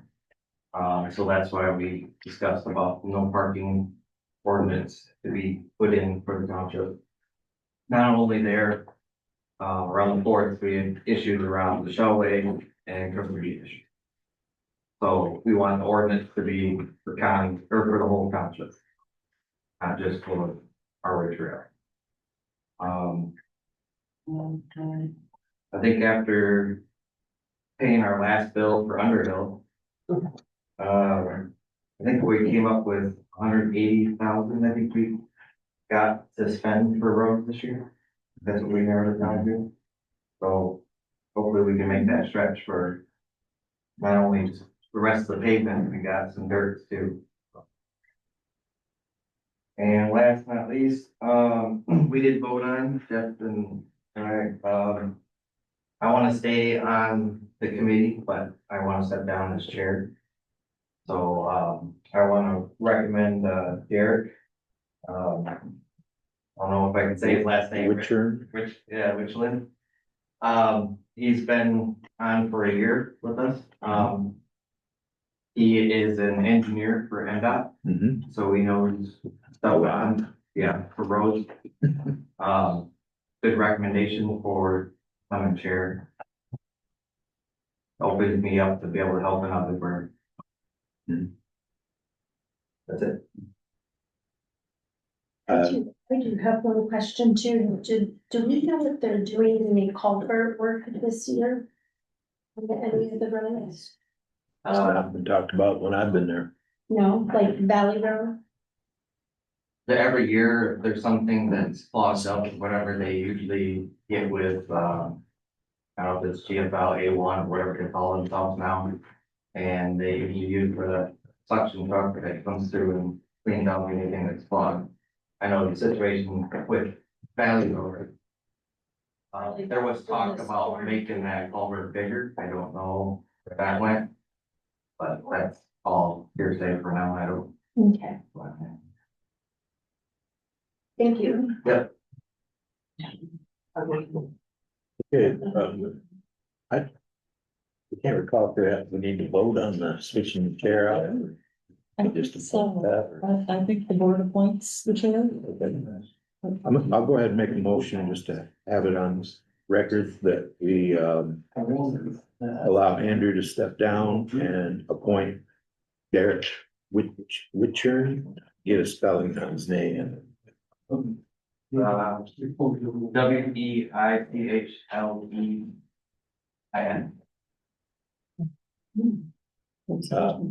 Derek, yep.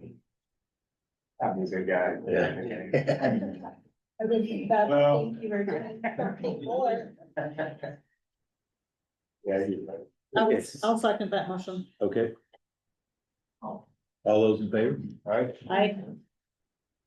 I, There was one last thing I forgot. The situation we have here on River Street, obviously it gets really bad, coming back. I asked him if we could close it for a while. Yeah, and they denied us.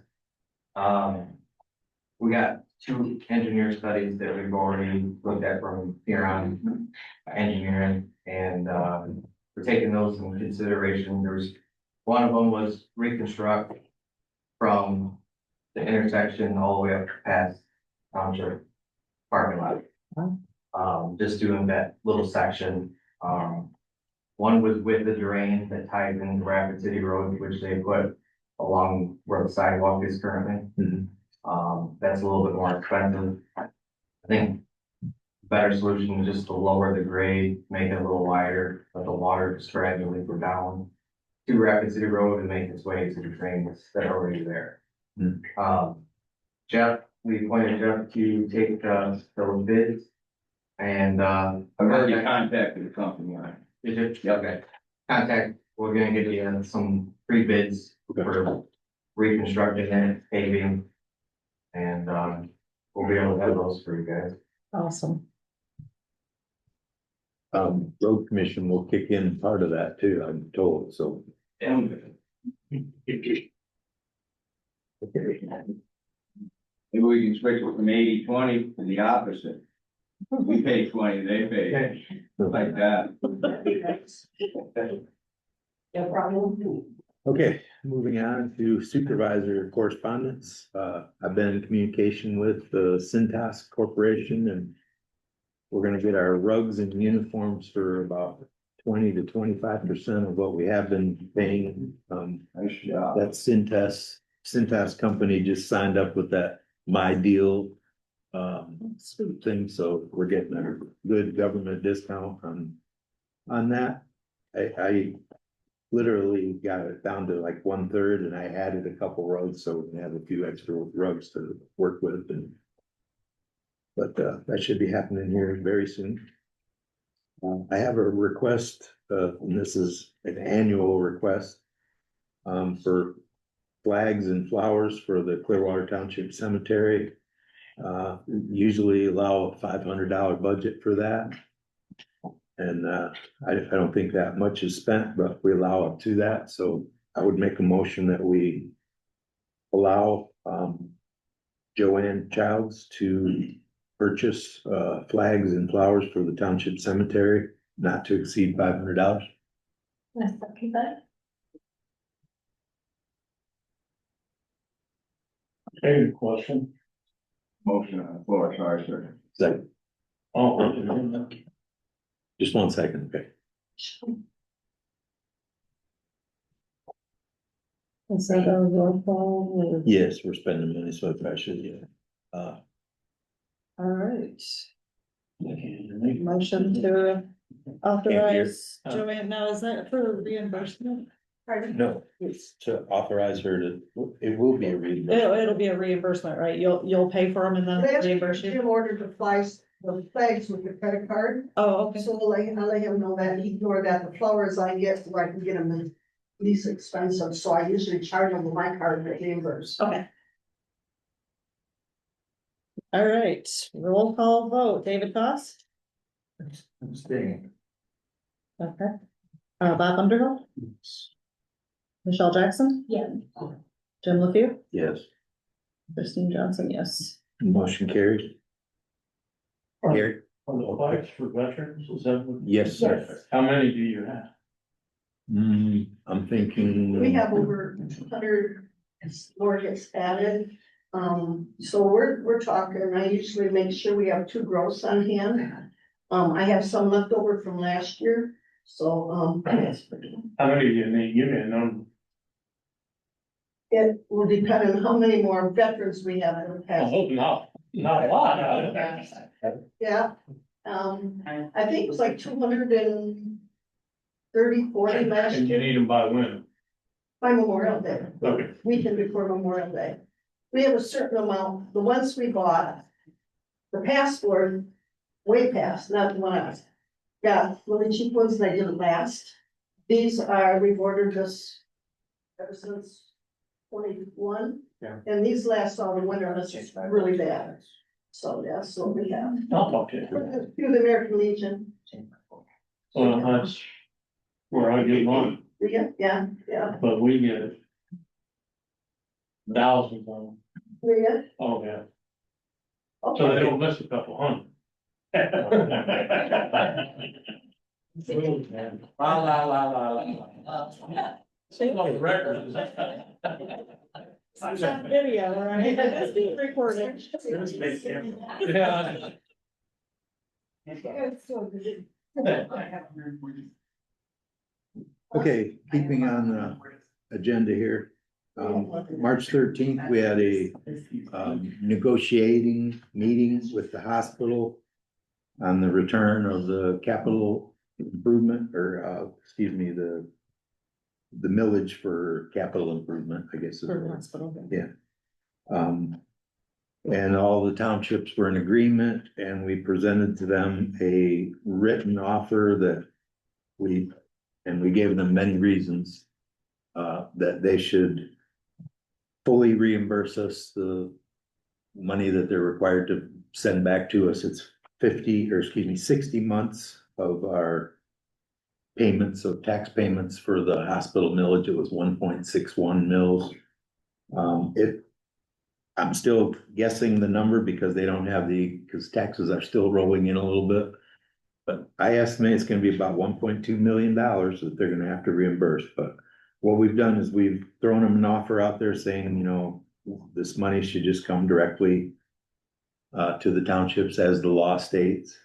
Their offer verbally was to say that we should accept ambulance service and, you know, other forms of services for this money, but it's clearly stated in the law that they have to reimburse us the funds. So we asked them to, if they're going to respond with anything other than a yes to our offer, that they do it in writing.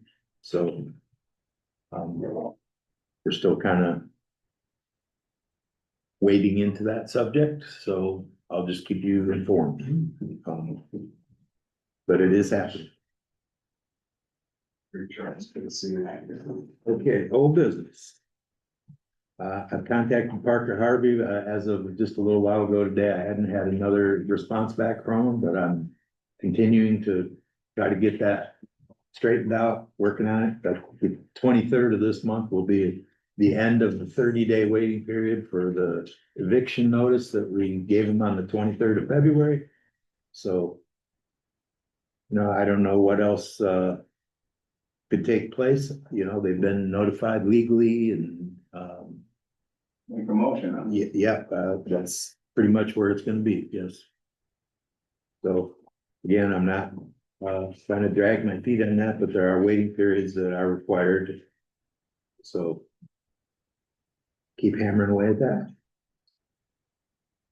Cemetery ordinance 25, it's kind of getting a little bit late into our meeting, so I'm gonna suggest that we, put that off for another time. It's gonna take a lot of discussion to go over these changes. We got the cemetery ordinance back from the lawyer with, quite a bit of markups and that, so I think we'll move that to another time. I'm gonna do all the ordinances all in one meeting. That might not be a bad idea, but I'm just gonna table that for right now. And septic ordinance, still floating around. Gotta have some discussion on that at some point, but. I did talk to Lee Busk, he will zoom into our meeting Okay. when we talk more about. The subject ordinance. Okay. I'm almost thinking that we should schedule a special meeting just for the septic and cemetery ordinances and work on that, consecutively. Is there any interest in scheduling that meeting right now, or do we want to table that for the moment? Well, we have to do our special meeting for adopting the budget. Yep. That will be the 31st, you said? Well, that's my recommendation. That's the 30 days. Well, it's not quite 30 days, but it's pretty It close. has to be done Yeah, before the it has first. to be done before the 1st of April, so. That's actually further down on our Tuesday. thing where we can knock it out right now if that works. I'm just saying we'll have to. March 31st is a Tuesday. To do that at 6 o'clock. I don't anticipate that will be a long thing. I know we have a little discussion for it, but.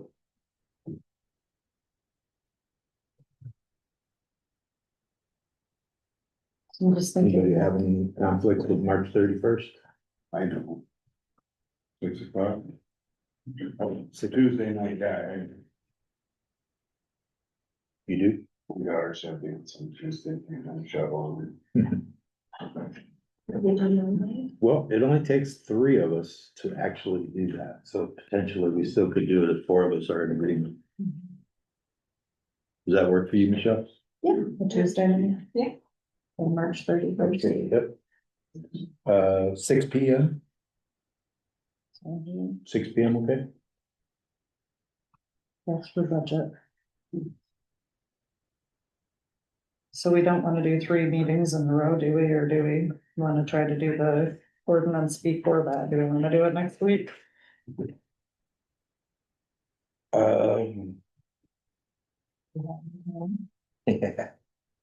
Yeah, I got a few days open next week.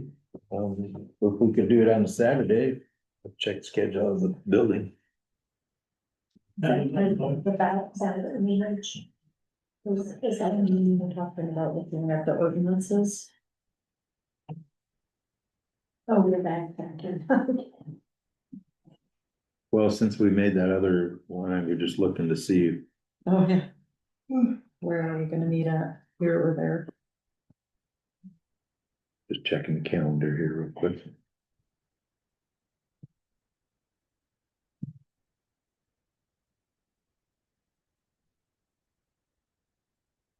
I didn't know.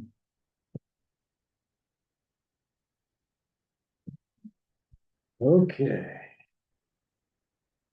So we're looking at the 21st, or excuse me, 20. Oh. You wanna check the 31st for the budget? Okay, 31st, community coffee hour is the only thing in here, which would be early in the day, so we're good there. And if you wanna do The 28th.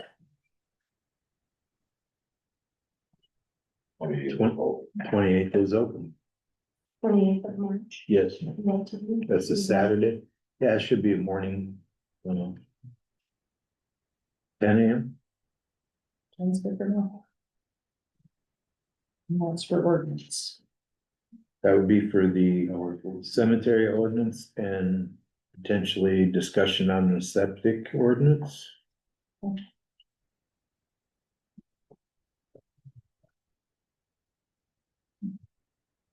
right, 10 a.m. it is.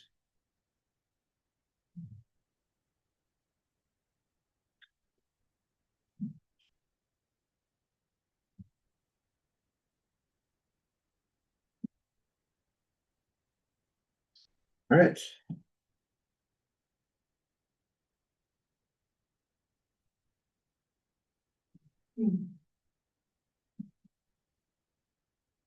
Still gathering information on the property out on Round Lake Road.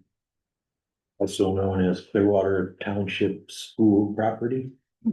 Did you find out if that was ours? So we're working on it, yeah. Oh. Talking to Joanne.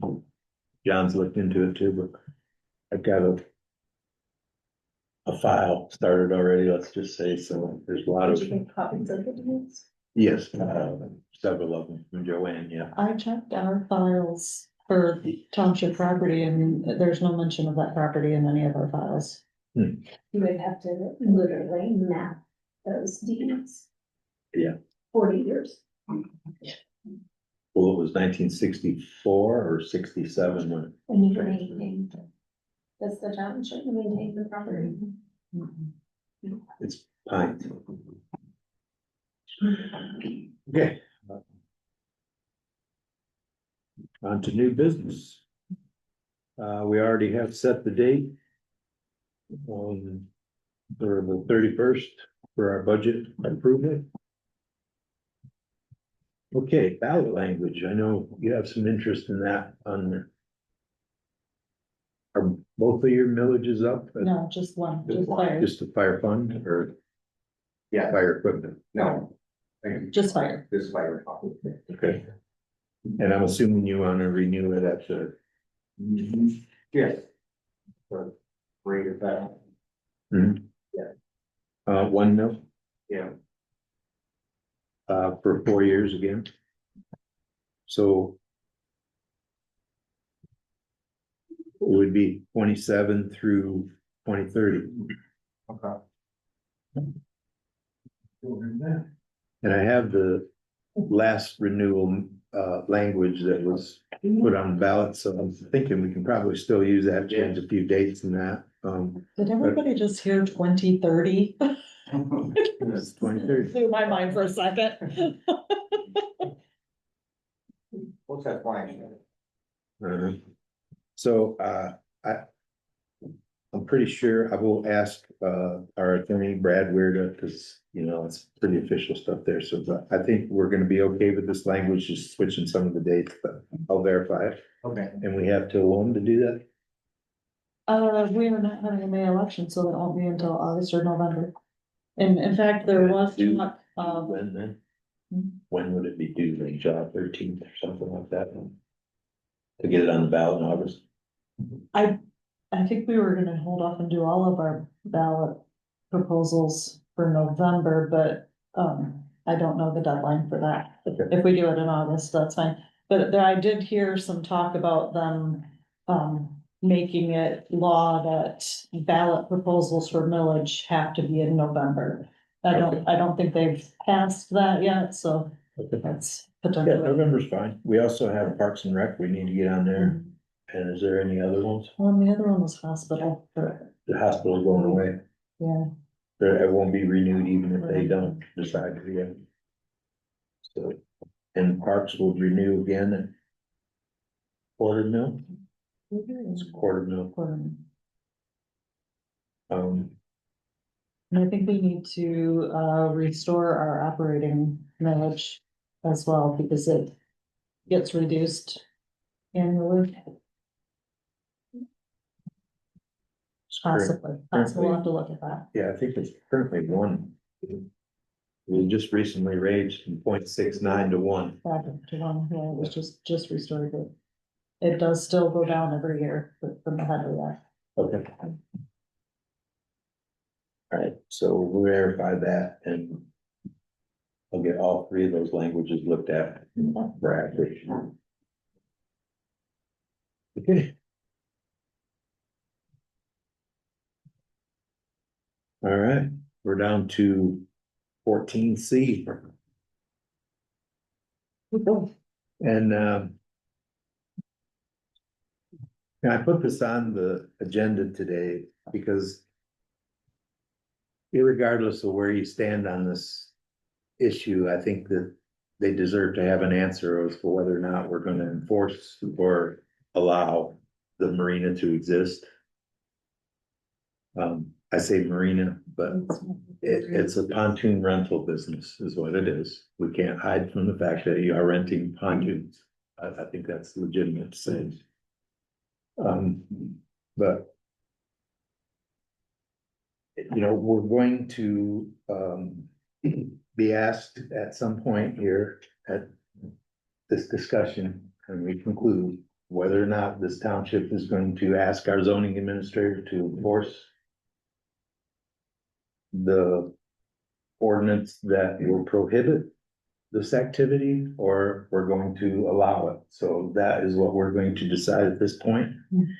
And you know, whatever way it goes, and honestly, I don't know which way it's gonna go, but whatever way it goes, this would allow them the ability to appeal to the zoning board of appeals, which depending on how it goes, that could happen, it may not happen. We'll have to just wait and see, but again, I put this on the agenda so that we could have this discussion and allow them to, you know, either continue or what we're gonna do, so. I would open it up. Anybody on the board like to make an opening comment of, you know, what your reaction is? We've heard some discussion of it tonight already, so. So we use that ordinance against any other businesses. Which ordinance are you talking about? I think you guys used. Guess speak up just. Well, that is our zoning ordinance, yeah. Right. Too. Has it been used against any other businesses? Well, I don't think it's using it against anything, okay, it exists and we interpret. Have there been any other requests? Yes, have there been any other requests of any other businesses? Sorry, I'm not understanding. Well, we're discussing if we are going to approve or disapprove of them having a business. Is that correct? It's not a business, it's a pontoon rental business. Correct. We're deciding if that is gonna be considered a home occupation, basically. Can we just add Tiki Hut? We did use that, to close the business. Okay, I see what you're saying. Yeah, we have used He it. Yeah. Okay, we're not gonna have a discussion. We're talking here and then we'll, okay, sorry, I'm not talking to you guys, it's somebody back there. So to answer your question then, have we ever used that ordinance, the zoning ordinance to shut their business down? I would almost be assured that it's happened in the past at some point. Other than the Tiki Hut, nothing comes to mind, but I would have to say in the history of this township, there's probably been occasions where that, but I don't know for sure, and I'll freely admit that. But I think where we should be, we all agree that home occupation is allowed. Okay, what we don't all agree on is if a pontoon rental business is an approved home occupation for R1. That's really where the problem is, or where our discussion, I think, should be focused. So, Time for a question. I just want to say, if anybody has any questions, we looked at the ordinances when my son wanted to start this business 5 years ago, and we looked closely at the zoning ordinance. And we tried to be. I have to shut you down because I've shut other people down, okay? Yeah, so I suppose that anybody has any questions, so okay, I'll be happy to answer. Yeah, I think this discussion needs to happen here between us, okay, or we're not gonna move forward. It'll, you know, we can have discussion with everybody all night long, but it's not gonna help us in our decision. And I think it's our decision to make at this point. Absolutely. So. What is the tax base too on that? Is it this? Or we're renting to rent out the home as well, yeah, or just No. simply the pontoons. No, so it's, again, our kids started this 5 years ago, and we're renting between 1 and 3 pontoons from our personal dock. One of the requirements of a home business is that they live there, so. We yes, lived there they year do live round, and we lived there since, 22 years. Our kids grew up there, and that was their, started as their home business. Jim, can I ask you to share with the group the telephone call with the township attorney and his opinion on home occupation? Mhm.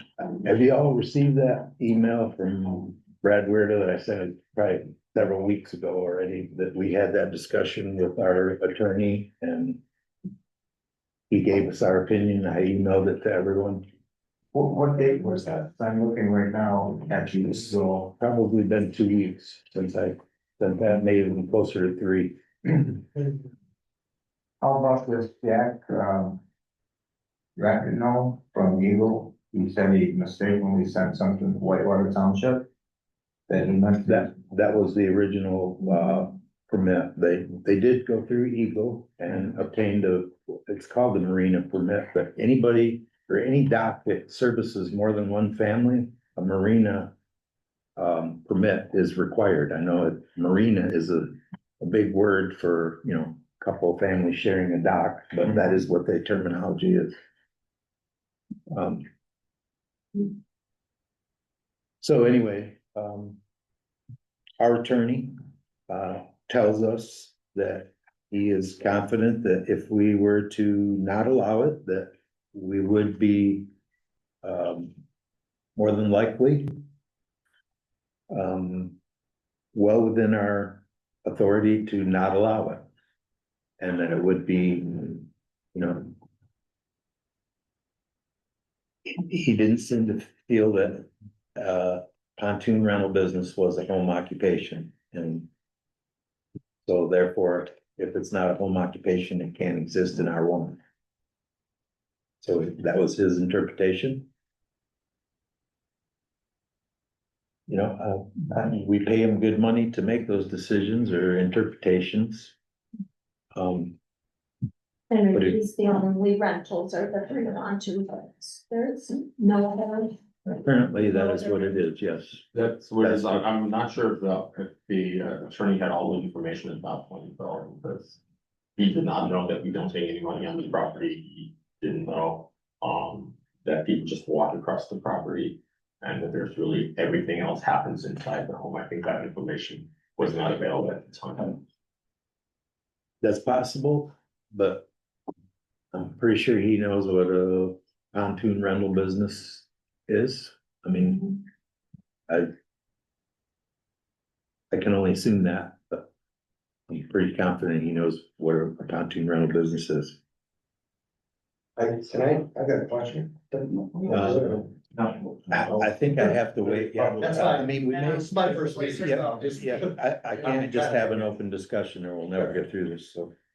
Would you like to I would comment? like to have an open discussion, if we can't have it right now. We should. Let's do this. Yeah, we shouldn't just decide on this right now. We don't have. Well, this has been an ongoing discussion for a Well, long I'm time. still looking for that email you said that was sent out 2 weeks ago. I don't I'm not gonna see- sit here and say, make a didn't see it. decision.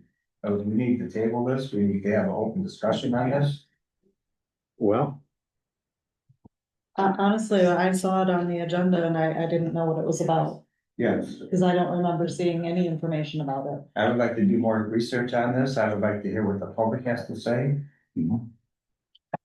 those were all discussions that were at the Commission. planning commission quite a few times. We've been through that, we're. Did you give the letter I that have to shut you down, Kristen, I'm sorry. We will have some public comment in a Did the moment, but planning commission have a recommendation regarding? when you say a recommendation, I mean, if they discussed it at the planning commission, what was their determination? Or did they have a recommendation for the board? I don't know if it was Can I- a can you open speak to that? recommendation. She's on the Because, planning I commission, mean, so then- yes. Yes, I you're definitely don't involved. have to say anything. No, you need to hear from the planning commission. The planning commission is discussing waterfront usage for the future. But right now, what our attorney told us is that our current ordinance 22 says a home occupation is in the building, in the dwelling, or accessory building, and I think he was just using general understanding of what those things are rather than thinking of them as a structure and creating other ideas about it. But his understanding was that that it's in the dwelling. So what I'm saying as far as the planning commission goes, no. We didn't go any farther with it because we're working on things right now for future understandings of how waterfront would be used in our the township. And so right now, because of how the attorney advised us as a group, it was work with what you've got, and that is the current ordinance that says in the dwelling. Okay. I find that email real quick. I could read the words. Or you can, tell me the date so I can find that, still looking for it, I will find it. Mhm.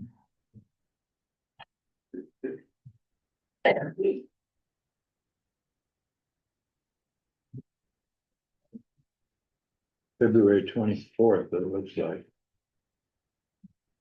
That was it, probably. That's when you got it, when it's forwarded. Yeah.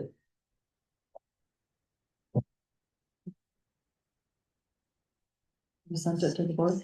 Yeah, here, just a second. I have something to say about the whole property and what we did, whether it be relevant or not. That property itself was the Crystal Beach Inn that offered rooms, showering, boats. That was one of the original. That's part of what built this community. You got people coming to this community on Guard Lake, so that's. It's traditional. I'm thinking, What's traditional? I'm thinking about a business that's within a building, okay, as you're referring to. Let's say, it's maintenance or it's landscaping. They don't actually do the service in the building. It's outside of the building. So please explain to me the difference of what the supposed to do. It's outside of the building. They happen to be on the water. But, you can't make a comparison of something that's in a building as if everything is done within that building. Because there's other businesses, family businesses or single person businesses where they work out of their home or a building of their home. And the service they provide is outside of that structure. So, Seems like there's antique sales just on the road too. yeah, so I mean, to try to disqualify what they're doing because it's on the water, on their property, on a dock that extends from their property. Help me understand where you're coming from on it. Where I'm coming from? Where whoever's coming from that wants it to be, that would be a vote to not allow that use. When you're allowing a similar use in a different application. It's like spot zoning. Yes. So Good points. you can't answer that question. Right? I mean, rental companies on Rapid City Road are more invasive and dangerous to our community than free. Yeah, I agree with you there. I've got They cause experience. way, what an order trouble. Yeah, we got, I don't think they're overloading the lake either. Like 3 pontoon boats. well, if they pull their 3 pontoon boats out of the lake, so let's put 6. Yeah, Yeah, I mean, for sure. I've been in this community for 50 years and I've been in that lake 45. By the way, I did not receive an email. Yeah, you're right, you didn't receive it. Okay. So I haven't had time to research that. I'm understanding, what the Stokes did as far as the email. That. There's nothing wrong.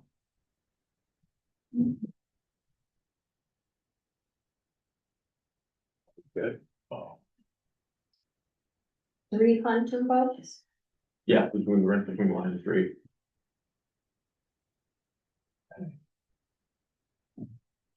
I would send pictures.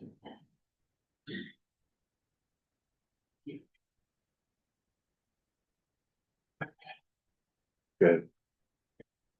The correspondence from the attorney heavily cites the tiki torch business as his confidence that this new situation would be similar in that it was taking place outside of the home. And again, because our attorney says that doesn't mean we have to say that, but that's his opinion and we, you know. Could you please forward that to me right now so I can look at it? Yeah. Yep. And then there's always the subject that we discuss quite often, that is that our attorney is not a municipal attorney. Correct. So can we rely on his opinion?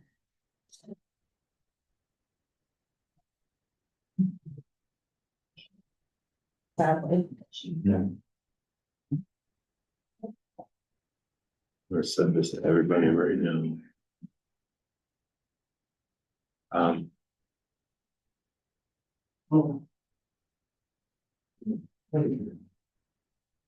think, judging by the people that would like to comment on this, I think I would open it up for some public comment and then we'll pick it back up after, if that's okay. All right. I'm okay with All that. right, did you send that? Cause I don't. Yeah, I'm Okay, I just I wanna be looking at it. Yeah, do that. There it is. I just said it. Okay, obviously you all heard that. I'll go ahead and I'll open it back up for some discussion. I think Dave had a question. Yeah, Dee had her hand up first and I shut her down because I was trying to maintain her. Perspective, hopefully that they're aware that a home business will affect their homestead tax line that as well. And possibly personal property tax, just like. Good point. Joanne. Big question is, and they've been in our community, grew up in the community, and I like that. My concern is this gonna set a precedent so anyone who lives on the lake There you go. can say, hey, yeah, we're gonna do this? And we've allowed them, and then we're gonna have and it's just gonna open up a whole bunch. Yeah. And we're gonna have nothing but docks and marinas all down Crystal Beach. My other question is, okay, they say they have 3 now, but what's gonna stop them from having more? Let me go to this gentleman first and then go ahead. I wanted to, double up on that, so whatever the board decides on, votes on, whether it's allowed these people to do that or not.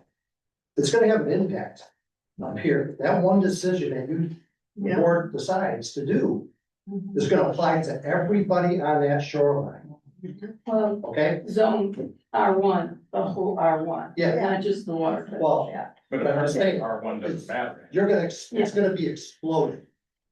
So now, instead of the rental issues that we have, it's gonna be another business that's gonna be allowed to rent out those. And we're seeing that going on our wood trail.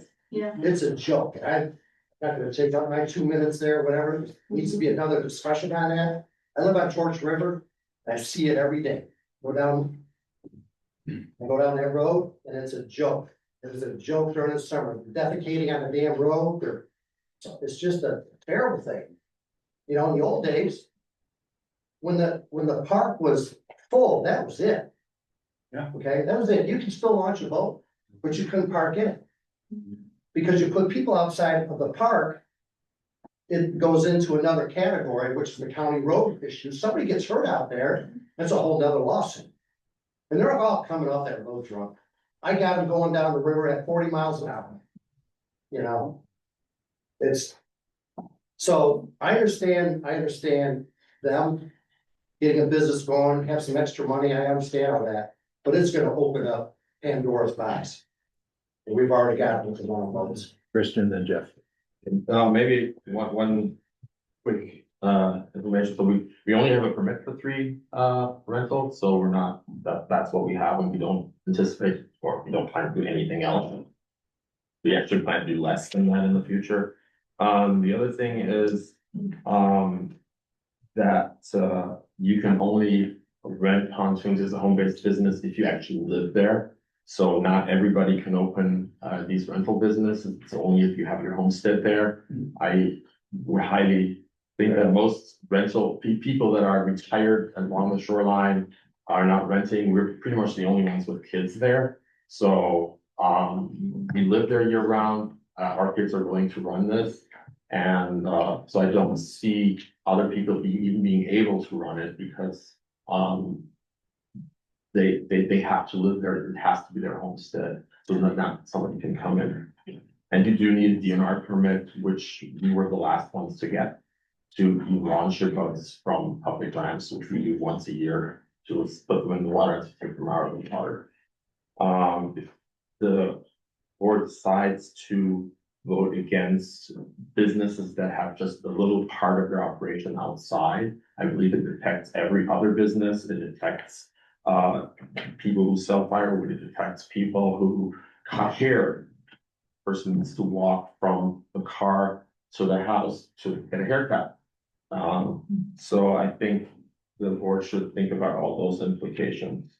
And lastly, I feel that we don't do anything that harms the lake in any way, because we actually create less traffic at the boat ramps. People that rent from us, they come up, they often tell us, oh, it's great, we can rent from you guys. We don't have to bring our boat up. So we leave it downstate. There's no aquatic species or spread of aquatic species. People use our boats that are in the water all the time. We don't clog up the ramps. They don't clog up the ramps. So I think as a small business, all our neighbors that are close to us, that live around us, are for us. They help us get these permits, so there are no complaints. And we feel that with the ordinance clearly states it can be an accessory structure. It specifically talks about accessory structures. Accessory building, it says accessory building. Yes, it does, but the building is specifically defined. If you look here, accessory building, it says a supplemental building or structure. Says family dwelling or accessory building. Exactly, and the accessory building is defined as a supplemental building or structure.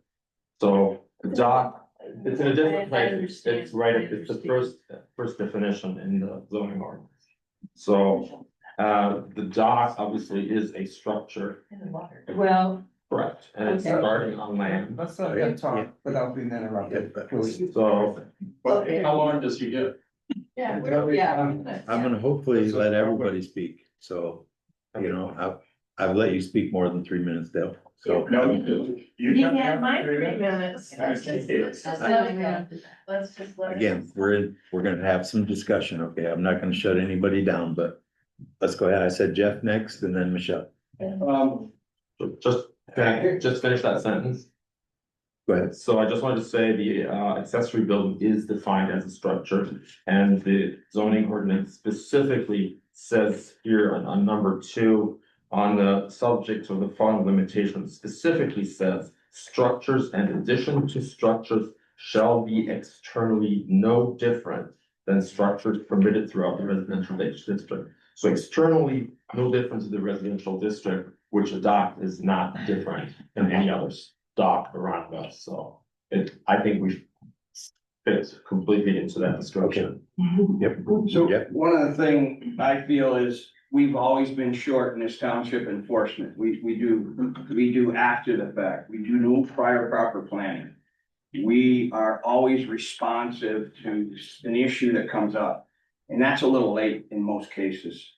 We have to judge this on, in my opinion, what these folks have been doing. They've been doing this for 5 years. Nobody really knew they were doing it. We need to judge people on what they've done, not what you think they might do, because that is a big problem at times in this township. You also have the Torch Lake Protection Alliance writing a letter. They're doing no harm. That's an agency that everybody seems to lean on for that side of it, like it was stated earlier. That's a side. The other thing is, these folks found is it a loophole? One word. We're all banking on one word here, and the fact is, my gosh, that was a piece of land that used to do what they're doing. Now, we also have to say that, right, these are reasonable folks. There's nobody that's wrote a complaint about this. They're reasonable, great assets to our community. Of all times that you want to regulate somebody is when they're asking for something. And the fact is, no different than your franchise agreements with the gas lines, power lines. They want something, that's the time you say, this is non-transferable. If that one owner, they could sit down and discuss this. I believe we're way too early in the stage. This is not standard operating procedures for a township board to do this.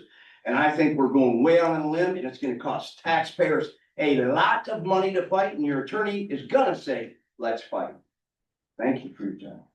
This one question is in the residential area, is the zone, is The zoning is R1, but again, the home occupation is specifically allowed in R1, and actually the master plan actually states that it says it has been an important aspect of our zoning ordinance to permit the practice of home occupations. Specifically, it says in residential, agricultural, and recreational districts alike, and I'll have to share that with you. That's what the 2024 master plan says. just reading this. Michelle. I run a home business out of my house. I sit at a computer in my office. I don't have people coming to my house. I don't make money off of it other than, well, yes, I do make money off of it, but I'm not making money off of the public roads, the launches, or the whatever. I'm in a home office. These folks are not offering a public service that enhances our neighborhood. They're applying more pressure on the infrastructure that we have that is such a minimum to begin with. We got people crossing the street. Now, is it gonna get to a point where Clearwater Township has to put in a crosswalk and signs? Because we've got people crossing the street? I just don't see this as a lawn mowing business where, yeah, you're in your office and then you take your lawnmower and you go somewhere else and mow their lawn. You're not having people come to your house. And I just feel that this is opening up Pandora's box. They might be really great people and all of that. And in the 70s, the zoning ordinance took care of people that were renting and doing voting and that kind of thing, and they changed it. They changed it to R1. These folks weren't here in the 70s to take advantage of conforming, well, they weren't renting votes then, to as far as conforming, legal non-conforming. I think that it's up to them to prove that they were legal non-conforming at the time. I don't think it's up to us to just say, oh, well, it used to be that back in the 50s, so let's let them do it. My personal opinion, I just don't see this as a viable business for Crystal Beach Road, which gets 6,000 cars a day right now, and we're letting more. Just keep fixing those roads. Gary. Well, I guess my position is that I'm tired of the assault from the board, from the township, from the people, the assault on R1. It's R1 for a reason. It's been R1. I don't want to change from R1. why you end up here, that's why. That's right, I pay a hell of a lot of money for that R1. Mhm. You know, and I live across the street from one, not these people, but, Yeah. short-term rental. It's bullshit every night. I mean, it goes on all summer long. Okay? But R1 is R1. If you wanna change R1, let's talk about that, but until you do, leave it alone. Thank you. Dale, So, I'm sorry, so first off, ask your lawyer, is a boat that's mobile on the water considered obstruction? I'm gonna guarantee he does not consider a pontoon boat out on the water obstruction. And it's not a matter of the dock. The dock is only a vessel to hold those boats. So that is not considered an in-house business, like I read earlier from the state of Michigan.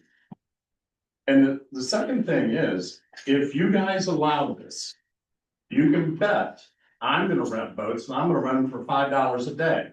Cause I don't give a crap if I lose money. I'm gonna do it to make a point. And everybody else that has a permanent residence is gonna do the same thing. You know, R1 means R1. And the fact that we keep talking about chiseling away at that R1 and the values that it supports is ridiculous. If you're gonna say, all right, Clearwater Township no longer has any residential R1 zoning, then let's open up the wild, wild west. But as long as this township believes in R1, let's enforce it. Thank you. I agree with what they're saying. I live on Crystal Beach Road. I don't want any more traffic, boat traffic included. Nothing against you guys, but if that opens up, you're gonna allow more and more businesses, and we just can't handle it. It's just too chaotic already down in the south end. It's crazy. It's crazy. If we're gonna regulate this pontoon company, we're gonna regulate every other company. Exactly. Very good. So, and I'm not done. We're gonna, Cheney Creek advertises Torch Lake Sandbar. Yeah. Pure Michigan Yeah. advertises Torch, so. And these guys are renting 3 pontoon boats. There's a 5-year-old that might go on this boat.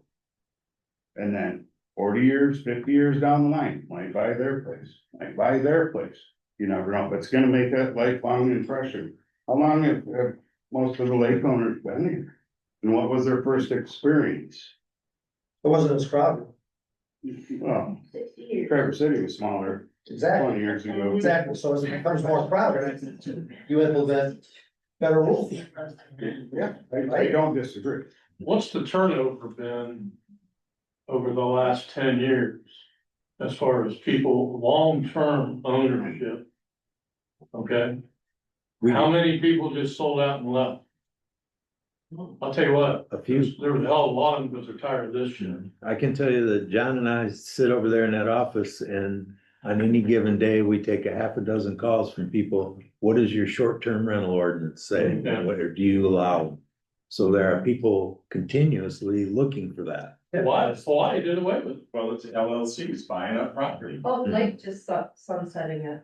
I mean, there's a lot of townships and that out there that are reeling in all of this stuff because it's out of control. Yeah, you can Google that, Torch Lake Township, Bel Air Township, Peninsula Township, they're all abolishing short-term rentals and boat rentals. Because they know it's gotten out of control.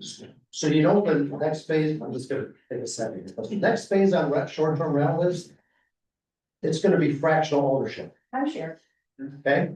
It's coming. It's probably already here, but it's gonna spread like wildfire, so yeah, so that's the next phase. And each one of these homes down here, people are gonna start looking at it as a home business. Like I said, nothing against these people, okay? But they're gonna look at it, everybody's gonna come up here, now it's not a vacation home, it's business. You know, and they're gonna do exactly what everybody else is gonna do. I'm gonna buy property on Torch Lake instead of Torch River. I got 365 feet there. I bought 2 lots on either side of me just so I wouldn't have neighbors that have to go through this. Just a quick thing I noticed, I sit around here, I know four people here that homestead within a quarter mile of all this, and I'm thinking, okay, 4 times 3, 12 docks, pontoons, they're within a quarter mile, and it's like, they're homesteading, they can do that. I'm just thinking of the precedent. Jeffrey. One last point is the book. Years ago, I FOIA'd, how many active businesses do you have in Clearwater Township? The board at that time couldn't answer. That's appalling. That's sad. That's your problem. Again, they use the book to come to you and say, this is what I'm doing. We don't regulate anything on the water. We've got a permit from the state of Michigan. We have no say. This board has, I feel, don't have the say on the water. We don't regulate it. We don't force it. We don't do anything with it. If it migrates from the land to the water, absolutely, such as suit. That's a health, that's a law. We already have those in effect. But the fact is, the planning commission is supposed to plan. The planning commission has failed to plan. They're always reactive to the problem after it's created. The folks, some people think they created a problem. They follow in the book. They think they created a right. Your book says so. So back to that. What are we gonna do when this is done? I don't care about this issue. I mean, I shouldn't say that. This issue is a very important issue. But the fact is, we must implement things to stop this, because for 30 years we come to this meeting and I watch the same thing happen and play out, and we didn't do anything to change it. After this application or this process is done, that's when we need to really work and say, limit it. They want something, work with this family, make everybody happy, but we got a plan. Planning commission is supposed to be planning, and instead it took 3 years to work on a short-term rental. Oh, wait, we either have the right or don't. Focus on it, get it done. Don't kick the can down the road. Number one problem, selective enforcement. Number two is kicking can down the road. Thank you for your time. I'm sorry. All right, one more. I do think the planning commission, excuse me, Jeff. Oh, I'm sorry. Jim, I'm going to address you. Okay. I do think the planning commission has addressed this issue of home occupation. And that's what we're talking about right now. Home occupation in zone 1. I don't have anything to say about the Stokes Marina. I think they run a fine business. That's not it at all for me. I'm concerned about opening the door and making it okay for everyone in zone 1 to go ahead and have a business. And, you know, if you can split hairs and say, well, I can be in this part of the yard or that part of the yard or that's a structure or whatever, something other than just parking your car and going in the building, which is, you know, if you're getting your taxes, your hair done or this or that, that I think is what was, and it's not in that many words, but I think that's what the folks that wrote this originally had in mind.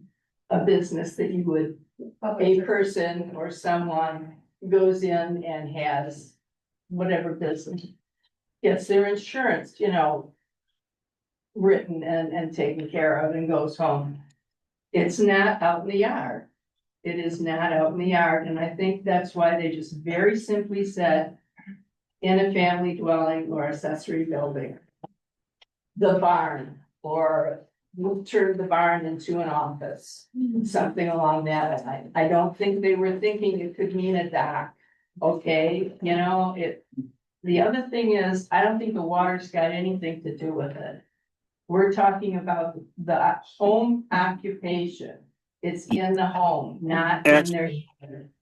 Actually, I don't want to interrupt, but I'm sorry. I have a lot of experience with this, and yes, the water does have everything to do with it. I was the owner of the Torch Lake Tiki. We've went through this for 3 years straight. If you are beyond the high water mark, according to the state, the township has 0 jurisdiction. Tom Backers had tried with the planning commission for 3 years to shut us down. They spent a lot of money with the township lawyer, but because we operated beyond the high water mark and we could use our yard and as long as we took no payment on land and operated beyond the high water mark, we were well within our rights, according to the forestry department and the DNR, to operate our business. We could not take payment on land and we could not use the public boat launch though. Those were the rules. Thank you. But were the people in their yard? That's every week. No, that was the No, rule was, He's showing us a picture, sorry. and what they also said was you cannot change the aesthetics of the land. So we had to submit photos to Tom Backers of all of Crystal Beach Road, and it was completely littered with boats, and it was not Airbnb people, it was residents. Boats and water equipment, which is fine, but that was the rule. Like, are you changing the aesthetics of the land? And 3 pontoon boats isn't going to change your aesthetics. And these guys, this is not something like, it's not a thing where I'm like, hey, R1 this or don't do that. I'm just letting you know, like, we went through this and they went round and round. I don't know how many tax dollars were spent on the lawyer that could not shut us down because we operated beyond the high water mark and didn't take payment on land. What did you do for vehicle parking? We told everybody that we do not provide parking. And so we said, well, where should we park? We say, listen, we don't tell you where to park, but because you could be towed. And then that's when they ushered in the thing with, if you're trying to sell a kayak or rent a kayak, you can't tell them to park at the public launches or public access, but you can't tell the public they can't park at the public access. That's what they ruled on that one. And this is all, anybody can FOIA request all this information, and I encourage them to, because you're going to find that all these line items you guys are talking about, they have been gone over and over and over for years with the previous board. All right, Benjamin, I see your hand up there. Yep. I just real quick here chimed in on this. If I hear one more time about a slippery slope or Pandora's box, my head's gonna explode. But to kind of lower the temperature and everybody take a breath. The people here, they're not harming anybody. They're not doing anything wrong. They got a opportunity to make a little bit of money. In just looking at this specific situation, I think if all the emotions taken out of it, let them do what they're doing. And yeah. Thank you. Go ahead. You go first. Oh, well, so then you have to go around and ticket all the people selling firewood and the people stopping to pick up firewood in their front yards? And I'm familiar with the situation, but wasn't a lot of rocks in residential for years and years and years, and then they just turned around and said, oh, well, you've been operating for years, we'll rezone you. Well, they put in the request to be rezoned. Okay, and it was approved. But most businesses on Rapid City Road went through that same process. Mm-hmm. You know, but I don't think that there's any support on changing the zoning. No. But I mean, they've been doing it for years, and there's been no problems. Their immediate neighbors are supporting them, and the fact that nothing has been done to this point is called acquiescence legally. Their neighbors who support them could do the very same thing next year. They could, but they're not regulated. Yeah, they're not a neighbor, and I don't support it. They're direct neighbors, I believe. Well, I think you can interpret neighborhood, but yeah, you're right.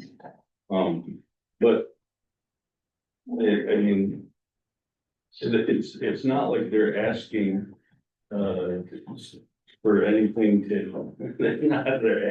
not asking to make it Humboldt Marina. They're doing what they're doing. They're basically kindly doing all of the steps that everybody's asking them to do, and they're going through the motion.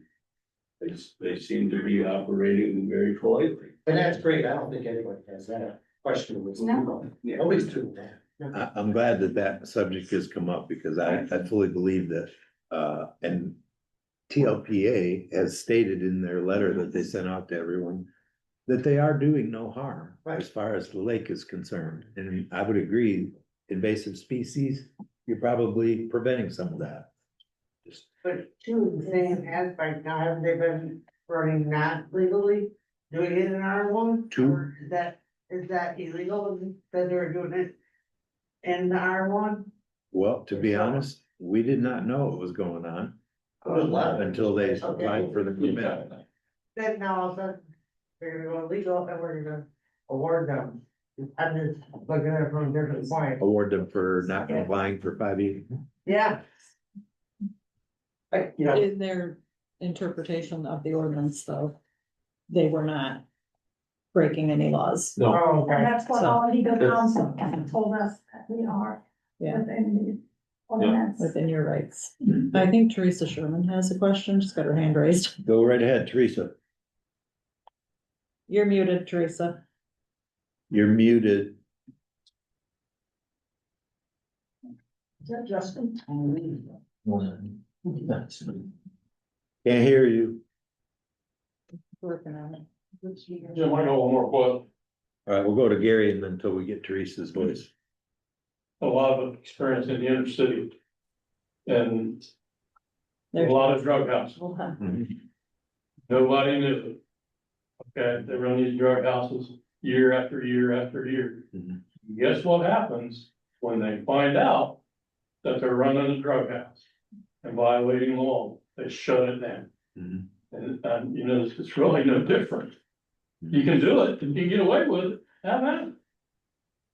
Jim, I think in the same line is that the short-term rentals, you don't know a lot about them either. There's probably a lot going on we don't know about. So- I'm unmuted now, Go so. ahead, Teresa, yep. Okay, first I want to say I do live on Crystal Beach Road. I'm well aware of the Stoltzes. They're fine family.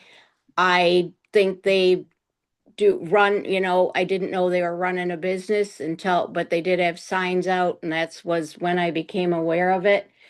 But that is not the point. The point is the other thing is to compare these other business that are not on the water to this business is a whole different story because of where it is located and it is on the lake. I am afraid of if this is allowed to stay, that the rest of Crystal Beach Road eventually will be boat rentals. And I have no problem. I think what they did with try to help their son and everything is fine. That it's the precedent that worries me. And I understand the planning commission is trying to pass something to prevent this in the future, but it's not passed. It's not there. And so at this point, what we have is the in-house business, and I don't think it fits that. And what the intent was, but my fear is what will end up on Crystal Beach Road is everybody that decides that they want to run, and it's not quote a marina, but it is a rental business, and it is on the water. They also do a really good job of advertising. They do a really good job of telling them how to use the boat. I mean, I've looked into it, but that isn't the point. That's all I have to say. Thank you. So. All right, very Is quick. Justin still on there? Justin, are you still there? No. No? When I was on the board, I don't understand the difference. Torch Lake Protection Agency sent paperwork, 2,000 people, and I checked and only 11 of those had places on Torch Lake, but they were from all over the world against the tiki hut. And I don't understand why now they're saying this is okay. I don't understand what the difference is. He can correct me, but I actually gave him all that paperwork after. But They're not being consistent, in my opinion, if that's the case. Maybe to iterate real quick, I what the think difference is. Sioux County, so, Traverse City, it's, That's a- she's opposed. Let him go. I'm sorry. I just know from the Torch Lake Protection Agency, they need Some estimates for we're not ready to make a decision on this. fight. Right. Okay, go ahead, Chris. Just quickly, I think, if I remember correctly, or read this correctly, you have actually the official complaint for Torch Tiki. It was because they weren't living there, so it was not a homestead. They were employing people that weren't living there, so they did violate the zoning ordinance. And I just wanted to add one other point about serving the community.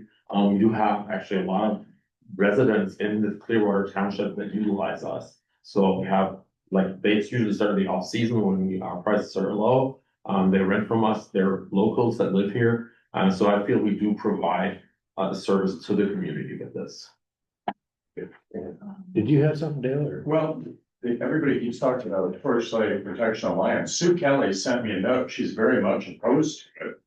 And she actually encouraged to get more people to get their butts in the seats and explain how they feel. So they're not for it. And why they send a letter? It's one person. I can show you the emails. I mean, it's. Jeff Wesley. That's you. Doing our one. Yeah, it's, everybody keeps forgetting it's Tom. All right. I'd like to ask a few questions. Yeah, go ahead. Yeah, this is so I'm looking at a letter, State of Michigan Department of Great Lakes and Energy, it's dated December 26th, 2025. And has a sketch of the proposed dock. And it shows that you own the properties on each side, so there looks like you have 3 parcels in a row.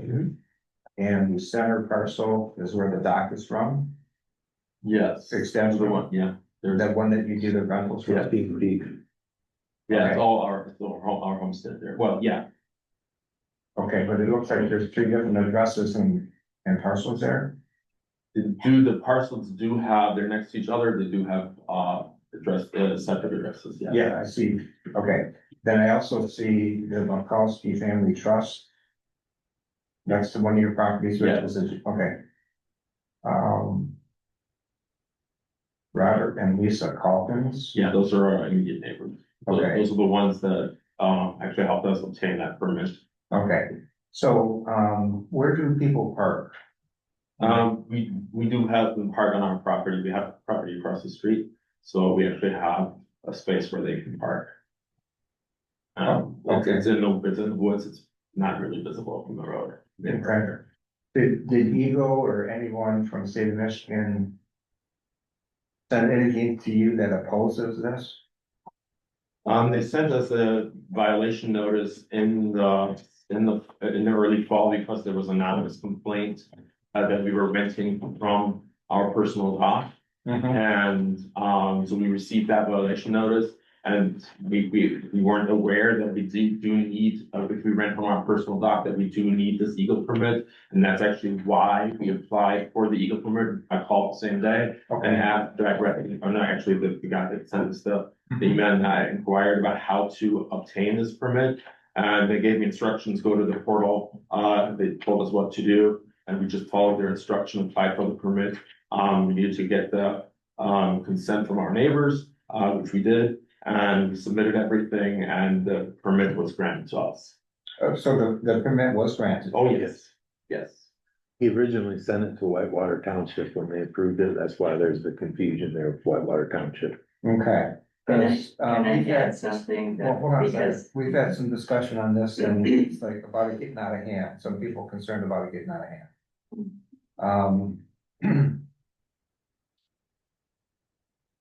You have to ask the question, do you think Eagle would let it get out of hand? Because they would, if they went through the same permit process that the Stokes did. You think they would let it get out of hand? I'm wondering if we can even, as this board, if we even have any authority. Yeah, As Yeah. far as on the water. That's State what of I Michigan was says- saying. That's what I wanted to explain, because I called Jake in Lansing and talked to him. And he, explained, he sent to me the forms, the very same forms that your family filled out and had to follow and answer all of these things. And he made it very clear that Eagle will make their decision according to Eagle's criteria for a marina. And he said very clearly, that has nothing to do, and you have it in a letter to you.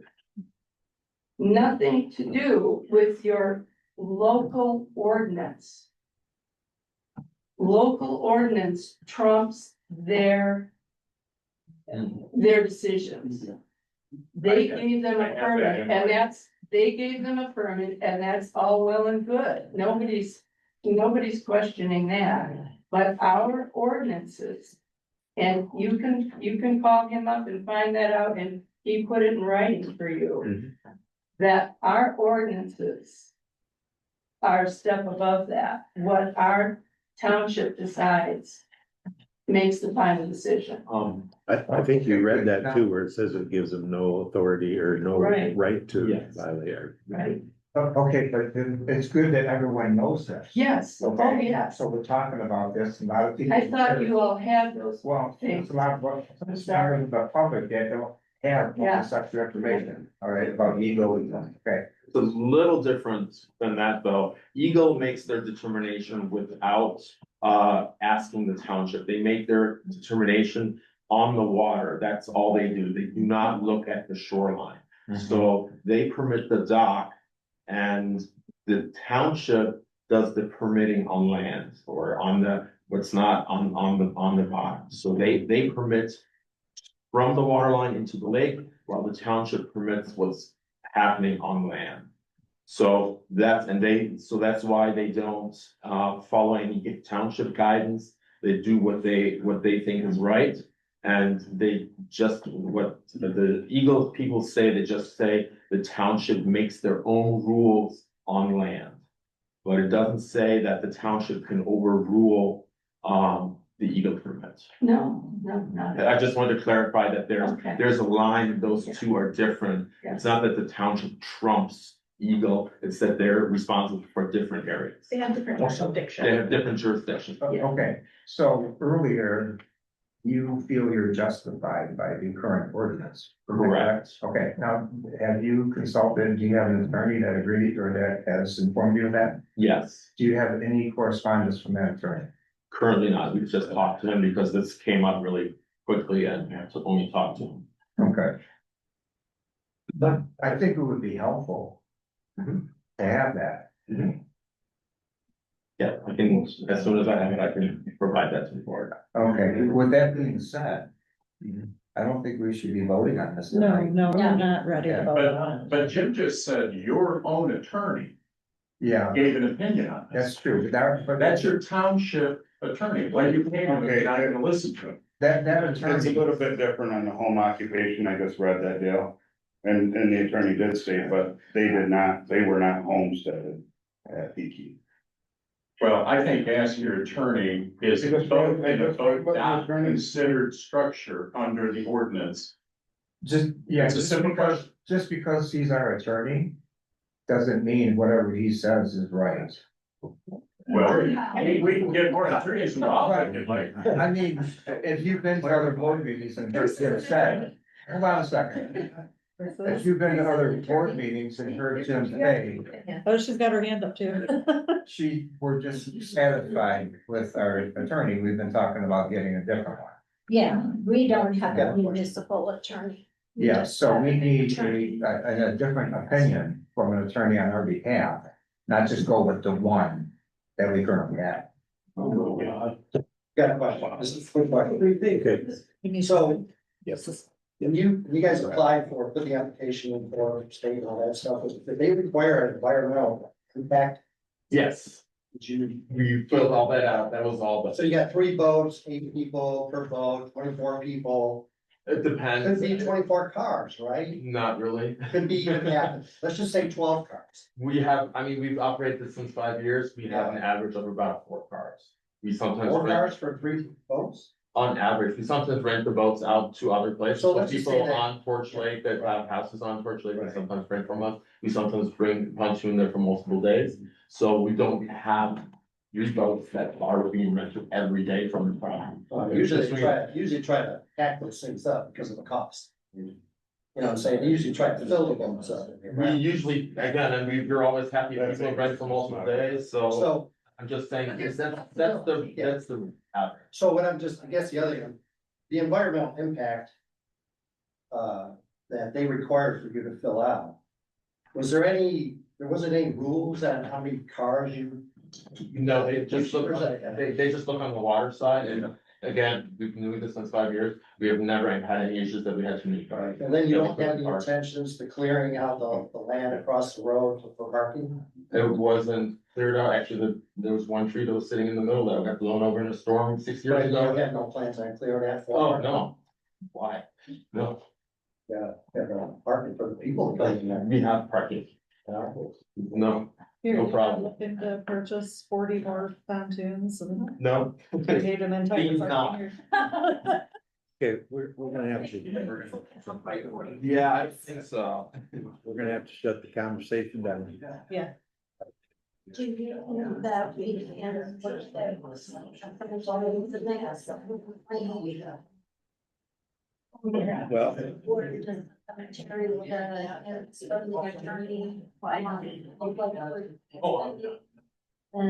So you remember talking on the side to them, but we didn't have maybe a word to discuss.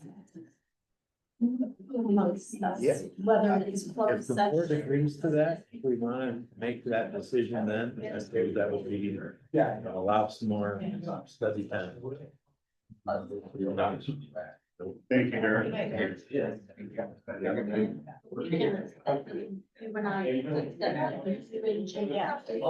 Can't tell you what I said.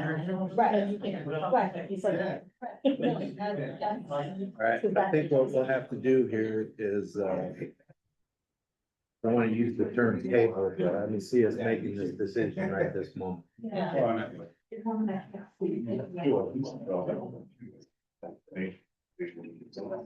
To decide if we intend to prohibit.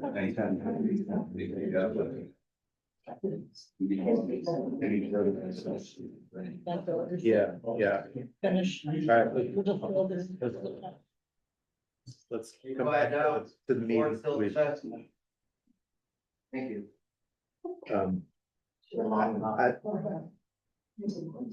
I think at this point, at least what I'm hearing from the other board members, I think I myself am ready to make, my decision, but obviously am not the one to make the entire decision, and some of the remaining board members would like a little more research time, so I think this decision, we can do at the special meeting that we have. March 20th. Yeah, I was thinking of one before that. Oh, just be careful with parking lot, there's slippery. Thank you. Thank you, everyone. What were the two days? The 28th or 31st of March was the other. Yeah. The 31st, Well- which one was on a Saturday? You guys decide, do it on the 31st of March or the, The Saturday was the 20th. okay? Because Well, he won't Tuesday, be here. I don't want to be at the meeting, I'm not gonna be at the meeting. Yeah, so 31st. No, that's a Tuesday. Okay. the 28th. Yeah. Okay. Okay. Okay, so March 28th at our special meeting. I'm not sure, yep, Doug's will, I will make sure that, that gets on that agenda when we post these meetings.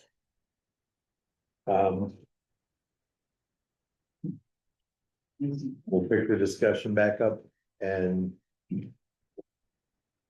I'm anticipating that we're gonna make that vote on that day because I don't, I don't feel that we need to keep pushing this out, okay? We've heard extensive conversation on this. I think we fully know people's positions, what the general feeling is in the community, I've read the ordinance 100 times, maybe, I don't know. But, this is something in turn, kick the can down the road. I don't wanna kick the can down the road. This is, But it's not up for us. I don't wanna make a rush decision on this. well, no, and I don't want. Okay. We got a lot of. Yeah, well, and I would confident in the attorney that we have. And the advice.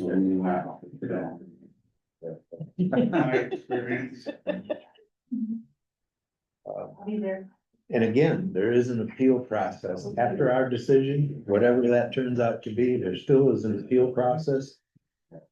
But,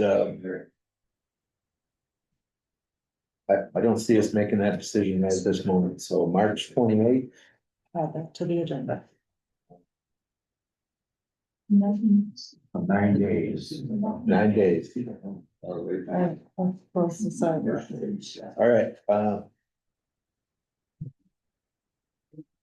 yeah, any request for a closed session of any sort, yeah, anything, anybody? I did not anticipate we were gonna be an hour on this subject, but I did want to, Could you guys hold it down a little bit, please? we did want to, discuss, payroll. So in light of the amount of time we have, can we also add that on to the 28th?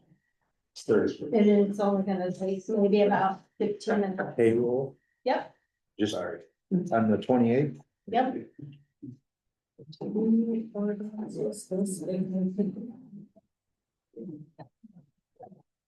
Okay, will you do me a favor and email me what you, Yeah. I'll put it on the Email. agenda. Yeah.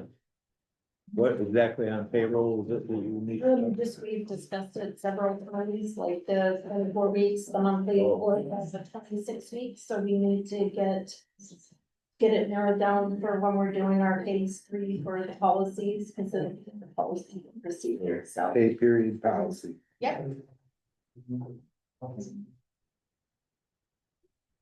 Okay, board member closing comment. Anything real quick? I have none. I have another question. Yeah. Do you think you can use your attorney to provide that correspondence? I will do my best to do that, yes. Okay, I'd like to do that. Yes. Okay, before the meeting. Sure, I will, yeah. Okay. Okay. Last opportunity for public comment. Okay, I'm not sure if the board is aware of effective in March of 2027, 1 year from now. The state of Michigan will allow for the division of the first 10 acres of parcel, and then, of course, the tract. So if you own, okay, so I just wanted to. we can actually do that right now. Public Act 58. Yeah. Do you know if are we discussing, limiting it to the 10 acres, or are we going to increase it? We do Still, have to change our ordinance? no, we don't. Our ordinance will trump that law. Okay, if we say, well, it does. Okay. It does. The law, okay, and it's the Land Division Act. Yeah, yeah. It says that it can be up to 10 for the first 10 acres. But it also has a requirement in there that you have to follow local zoning requirements. For example, we have 5 acres They're saying requirements. that local ordinance authorities cannot outright stop the 10-10 division. But you can regulate how it's applied.